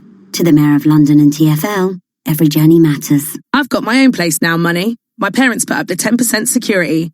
And when I keep up my repayments, they get it back with interest in 5 years from Barclays. And now we can do whatever we want. Right, Dave? We don't have to tiptoe up the stairs. I can paint the living room purple. Don't look at me like that, Money. It's my house. Barclays Family Springboard Mortgage. Make money work for you. Your home may be repossessed if mortgage payments are missed. Deposit returned with interest after 5 years if no repayments missed. Subject to application, financial circumstances and borrowing history. T's and C's apply. Capital of the world, 24 hours a day at Bloomberg.com, on the Bloomberg Business app, and on Quick Take by Bloomberg. This is Bloomberg Radio. Live from the Bloomberg Interactive Brokers Studios, this is Bloomberg Daybreak for Friday, February 7th, 2020. Coming up this hour. A shock at Credit Suisse. CEO Tidjane Thiam exits the bank after a power struggle with the chairman. Coronavirus cases in China pass 30,000 as the impact on business grows. Presidents Trump and Xi take to the phone to discuss the outbreak and its effect on their trade agreement. Democratic presidential candidates prepare for tonight's debate, plus New York Mayor de Blasio pushes affordability in his State of the City address. I'm Michael Barr. More ahead. I'm John Stashower in sports. The Mets say they're looking for a new owner. The deal with Steve Cohen is off. Wins for the Knicks, Islanders, and Devils. That's all straight ahead on Bloomberg Daybreak. On Bloomberg 1130 New York, Bloomberg 99.1 Washington, D.C., Bloomberg 106.1 Boston, Bloomberg 960 San Francisco, Sirius XM 119, and around the world on BloombergRadio.com and via the Bloomberg Business app. Good morning, I'm Karen Moscow. I'm Nathan Hager. Bloomberg Daybreak brought to you by Interactive Brokers. Their margin loans start at 3.06% and decrease for larger loan values. Rates subject to change. Learn more at ibkr.com/compare. And U.S. futures are lower as we head into the final trading day of the week. 6:01 on Wall Street, and we check the markets every 15 minutes throughout the trading day on Bloomberg. S&P futures down 16 points this morning. Dow futures down 149. NASDAQ futures down 54. The DAX in Germany is down 0.7%. CAC in Paris down 0.4%. And the FTSE 100 is down 0.7%. Nikkei 225 in Japan was down 0.2%. And the Hang Seng in Hong Kong fell 0.33%. 10-year Treasury up 14.30 seconds. Yield 1.59%. Yield on the 2-year 1.40%.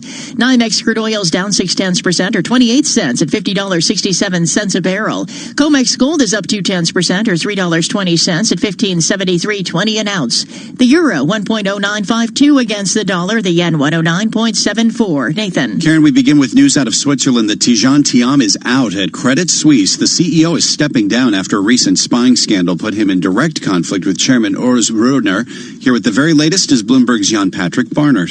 There was this power struggle going on now for a couple of weeks, so it was clear that either of the two had to go. Now it's Thiam. I think it's a surprise in the way that he did a really good job in turning around the bank. The share price is up under his leadership, and it's interesting that the board fully backed Rödner on the move, given that there were some high-profile investors that strongly opposed against it. So it is quite a surprise. And Tidjane Thiam will leave Credit Suisse after presenting fourth-quarter earnings next week. He'll be replaced by Thomas Gottstein, a 20-year veteran of the bank. We get more on that from Bloomberg finance reporter Ross Larson. It's hard to say how much it will change their approach or change their competitiveness. You know, both of them do overlap in a lot of ways.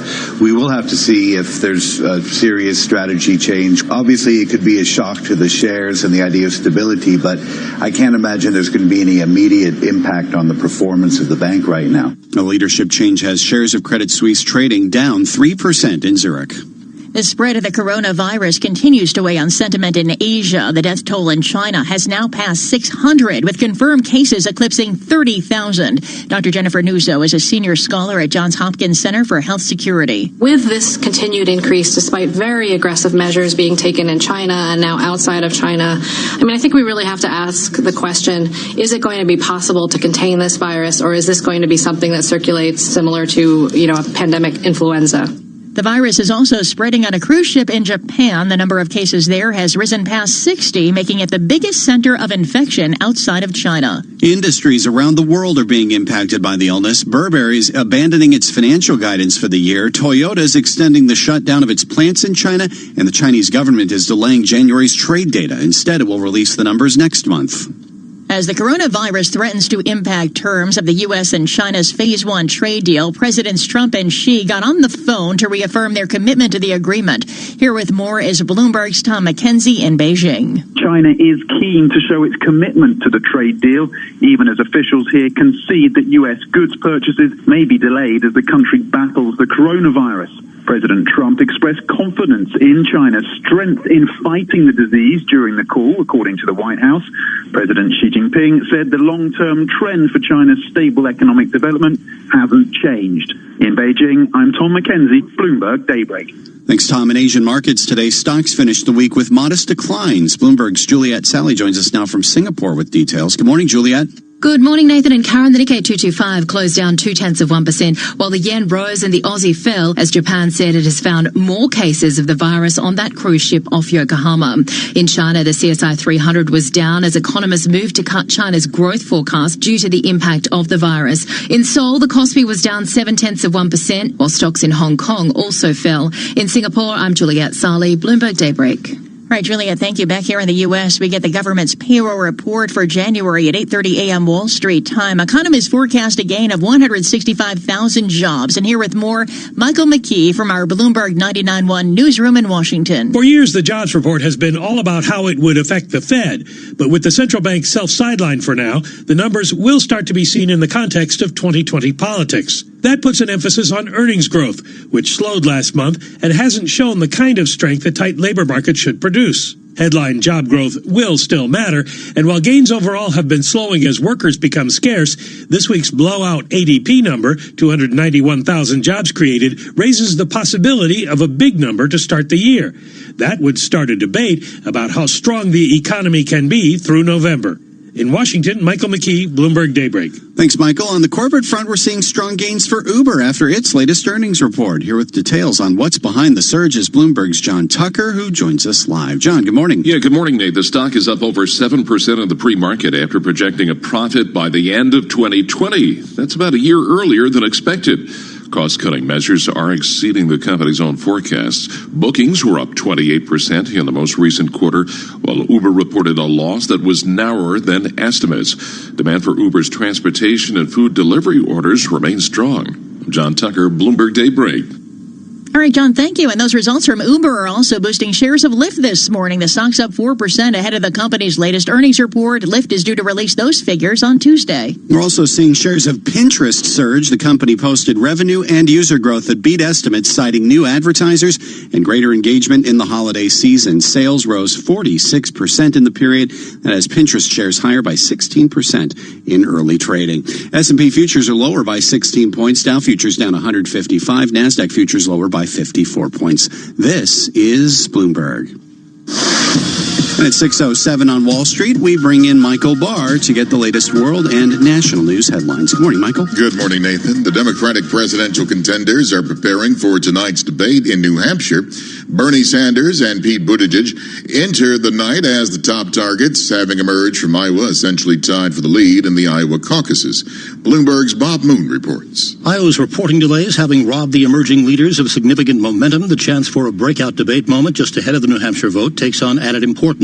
Also, the field might grow by the time of the next debate in Nevada later this month. A Democratic Party rule change gives late arrival Michael Bloomberg a better chance to qualify for future debates, something Bernie Sanders complains lets him buy his way in. I think that is an absolute outrage and really unfair. Michael Bloomberg is the founder and majority owner of the parent company of Bloomberg Radio. Bob Moon, Bloomberg Daybreak. Bloomberg will carry tonight's debate live starting at 8 p.m. Wall Street time, followed by a special edition of Bloomberg Sound On with Kevin Cirilli.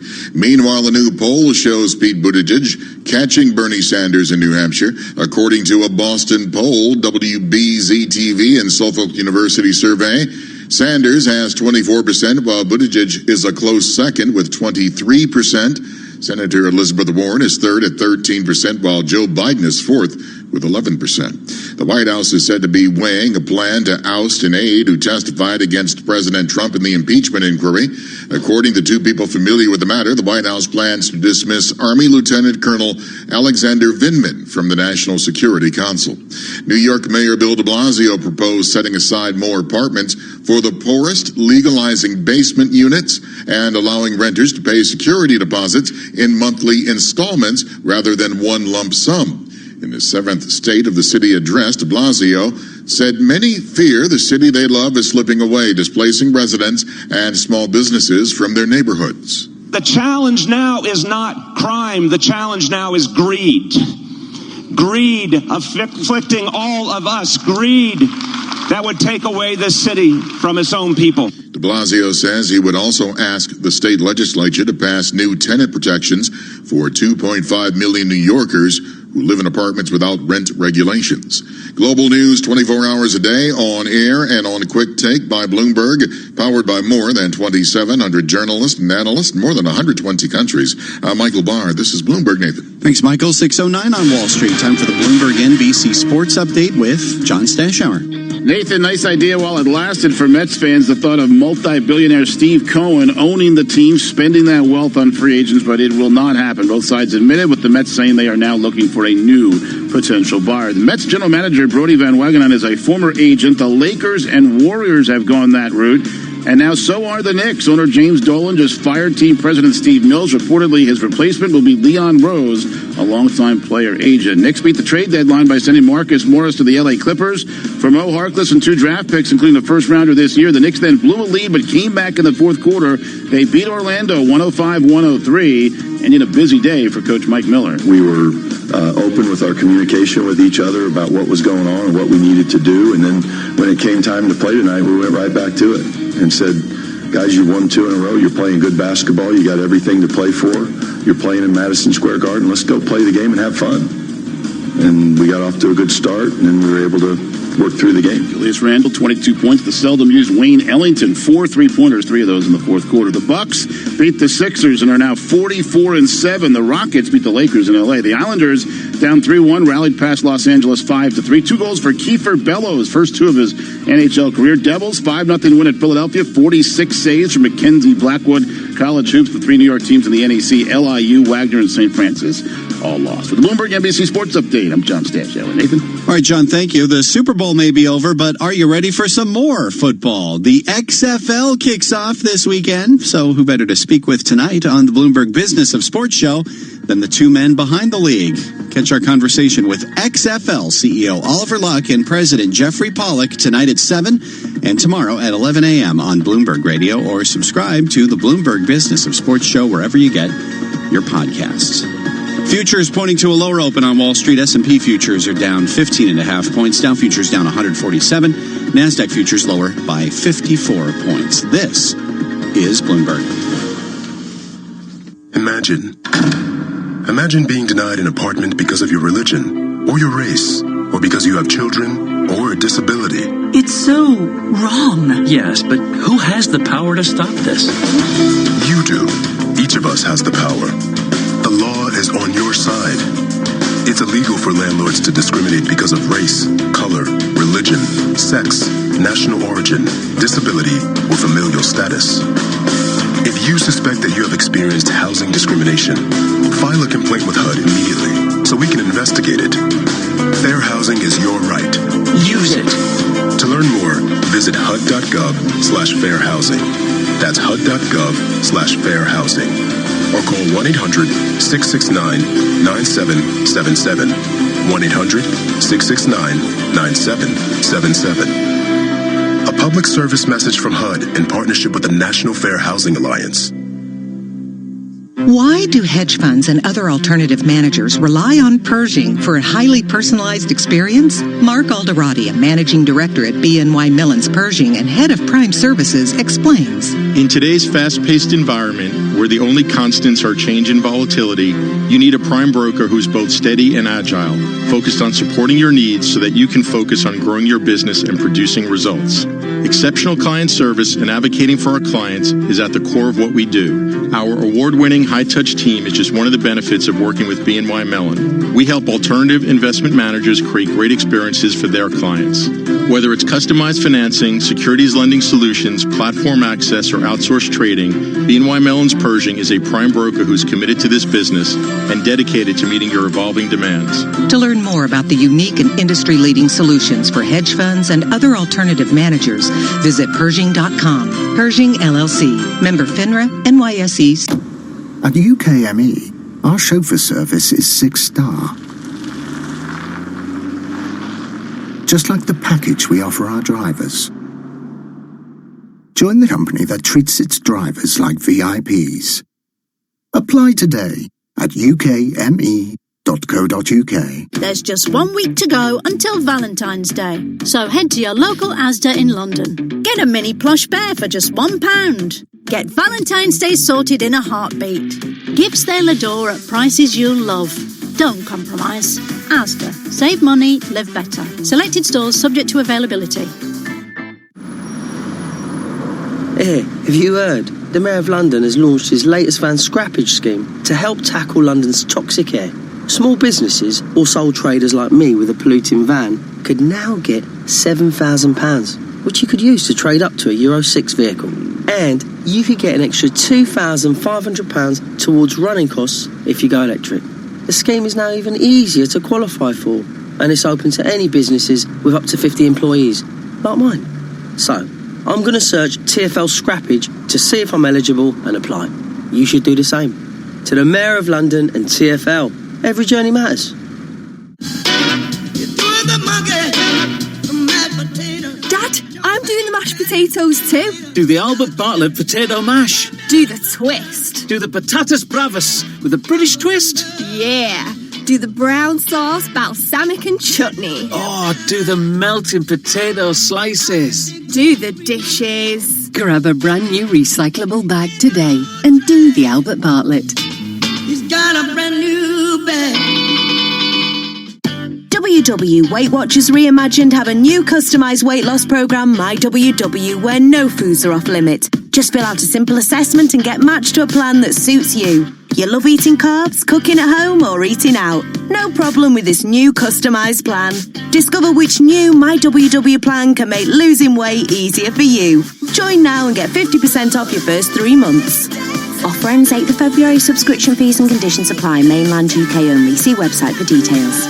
Conversations from Bloomberg Television. Here's Taylor Riggs on Bloomberg Markets. I want to continue to look at the impact that the virus is having on the global economy. To do this, we are joined by Blackstone Managing Director and Chief Investment Strategist Joe Zeidel. Very interesting perspective that you have relative to one of our previous guests who seemed to be a little bit bearish on the economy. Walk me through some of the impacts that you see from the coronavirus on U.S. and international markets. Before we talk about the impact of coronavirus, we do want to express our sympathy, for everybody who's been affected by the coronavirus directly, as well as everybody who's been impacted by the quarantines. It's something that we continue to watch very, very closely, of course, because of the huge human toll that it's taking. That said, my role as an investment strategist is to think about the markets and the economic impact that the spread of the coronavirus could have on the Chinese economy and the global economy in general.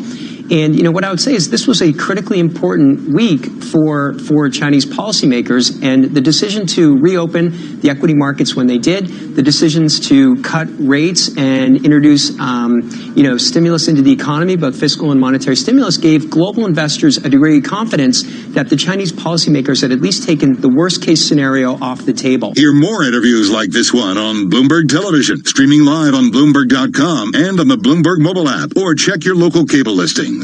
Markets, headlines, and breaking news 24 hours a day at Bloomberg.com, the Bloomberg Business app, and on Quick Take by Bloomberg. This is a Bloomberg Business Flash.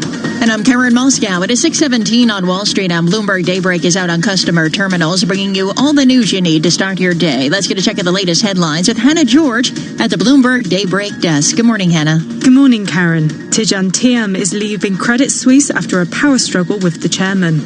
The CEO will be replaced by Thomas Gottstein, who currently leads the bank's Swiss unit.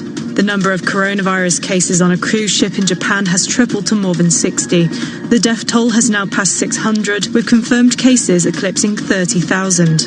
Presidents Trump and Xi spoke on the phone to reaffirm their commitment to the Phase 1 trade deal. According to the White House, President Trump also expressed confidence in China's ability to fight the coronavirus. And on the earnings front, Uber is forecasting its first quarterly profit by the end of 2020. That's a year earlier than expected, though it says gross bookings will dip in the first quarter. For all the news you need to start your day, check out Daybreak on your mobile phone on the Bloomberg Anywhere app. Karen. All right, Hannah, thank you. S&P futures down 13 points. Dow futures down 121. NASDAQ futures down 42. The DAX in Germany's down 0.6%. 10-year Treasury up 11/30 seconds. Yield 1.60%. And the yield on the 2-year 1.41%.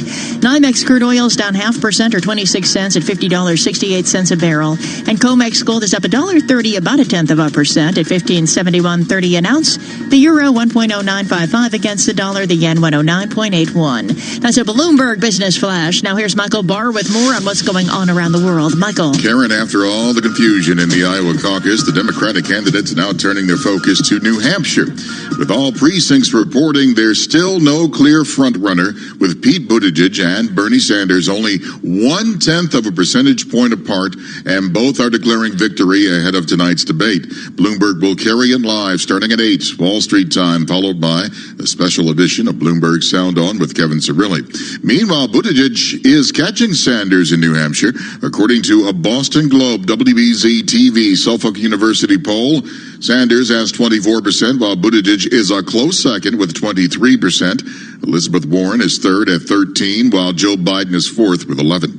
In sports, the owners of the New York Mets say they are not selling the team to billionaire Steve Cohen after they could not reach deal, but they do say the MLB franchise is still up for sale. In the NBA, the Knicks beat the Magic. In the NHL, the Devils and Islanders were winners. Global news 24 hours a day, on air and on Quick Take by Bloomberg, powered by more than 2,700 journalists and analysts in more than 120 countries. I'm Michael Barr. This is Bloomberg, John. Michael, thank you. 6:20 on Wall Street. We're live from the Bloomberg Interactive Brokers Studios. This is Bloomberg Daybreak. Good morning. I'm John Tucker. The key monthly U.S. payrolls report out this morning, 8:30 Wall Street time. Joining us now with a preview, Bloomberg Chief U.S. Economist Carl Riccadonna. We're on track for 112 consecutive months of uninterrupted job growth. That's pretty spectacular. That's pretty impressive. That's consistent with this being the longest economic cycle since we started measuring economic cycles here in the U.S., which was about the same time as the U.S. Civil War. Where's the slack, if any, is left? Well, the slack is diminishing without a doubt, and we can see that. I keep hearing, and maybe it's because it's campaign season, these stories about wage stagnation and whatnot. In fact, wages are not stagnating. They're not growing robustly, for sure, but it's not stagnant. Labor costs. It's not stagnant because some states raised their minimum wage. Well, that helps to some That's small the bottom degree, tier. but labor wage pressures are doing what they should be doing based on where we are with the unemployment rate relative to the neutral level. And it turns out in this cycle, the neutral level is a lot lower than it was in the past. So a lot of headlines today will say unemployment rate at 3.5%, lowest since 1969 when the Vietnam draft was in effect. But 3.5% unemployment in 2020 doesn't mean what it meant back in 1969. There's a lag time between, great jobs picture and wages picking up. What's the history there? Well, inflation across the board acts with a lag, and that's also true with labor inflation as well. So really, if we look at slack in the labor market, we never went. So imagine coming out of the Great Recession, we're at 10% unemployment. Obviously, there's a surplus of labor, and so supply and demand tells us if there's a surplus, then workers don't have a lot of bargaining power.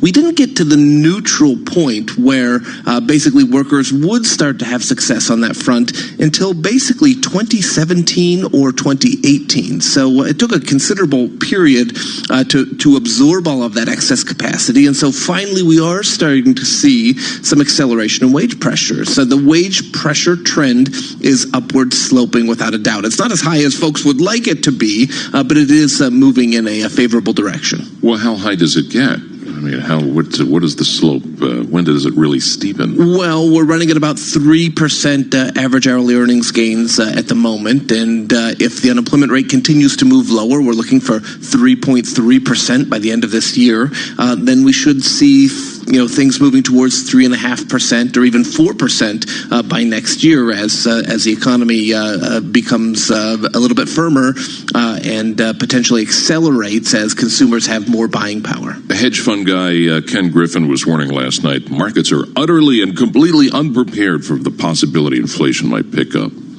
I think that's true because we have seen such weak inflation for the better part of this cycle. So the Fed's aiming for 2%. They have missed that target basically 90% of the time over the last 10 years. So because it hasn't been happening, markets aren't prepared for it. But it's hard to see a real material overshoot of inflation. We may get firmer inflation this even year with and wage next gains? year.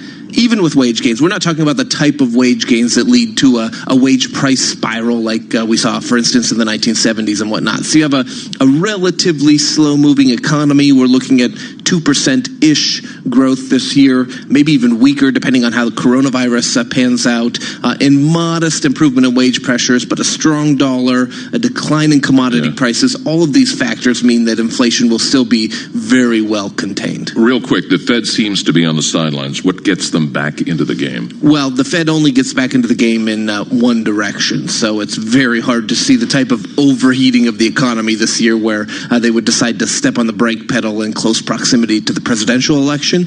That means that if the economy does hit an air pocket, the Fed may be forced to step in, and that would be some sort of financial market swoon or a stall in economic activity, maybe based on supply chain disruptions. The most likely culprit would be some kind of exogenous shock pertaining to shuttered supply chains out of the Wuhan situation. Carl Riccadonna, Chief U.S. Economist. Again, 8:30, the jobs report, 8:30 Wall Street time. The expectation, 165,000 new payrolls. This is Bloomberg. This is a Bloomberg Money Minute. Jobs in the U.S. get attention today as the Labor Department issues its January data this morning. Bloomberg spoke to economists, and they said they expect job gains of 165,000. The unemployment rate is expected to stay at 3.5%. That's a half-century low. Investors this morning look cautious. The Dow futures down 160 points. Yesterday, though, we had the Dow, the S&P, and the NASDAQ all hitting new record highs, even as investors continue to try to assess the full impact of the spreading coronavirus. A couple of Japanese car makers will keep their plants closed in China longer than they had originally planned because of the outbreak. Toyota and Honda say they will resume production the week of February 17th. Initially, Toyota said it would reopen the plants this Sunday. Honda had planned to resume production February 14th. S&P futures down 17, NASDAQ futures down 58. Gina Cervetti, Bloomberg Radio. Why has J.D. Power ranked Commonwealth Financial Network #1 in independent advisor satisfaction among financial investment firms for the 6th straight time? We think it comes down to one thing. You. Because it's your input and feedback that keeps us focused on what's most important to you and your clients and continually pushes us to be the best we can be.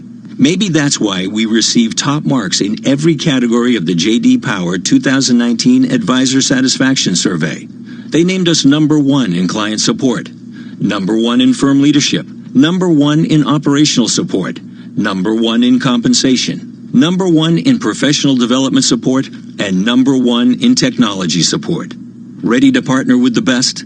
Call Commonwealth at 866-462-3638 or visit commonwealth.com and feel the power. Member FINRA/SIPC, a registered investment advisor. For 2019 J.D. Power award information, visit jdpower.com/award. At the Bank of Santander, they've created Stan, a smart bot that can predict the future of remortgaging. I'll read Stan. Will my mortgage rate go up? 1955 was the last time Newcastle won the cup. No, try not to mumble. Playing, let's get ready to rumble.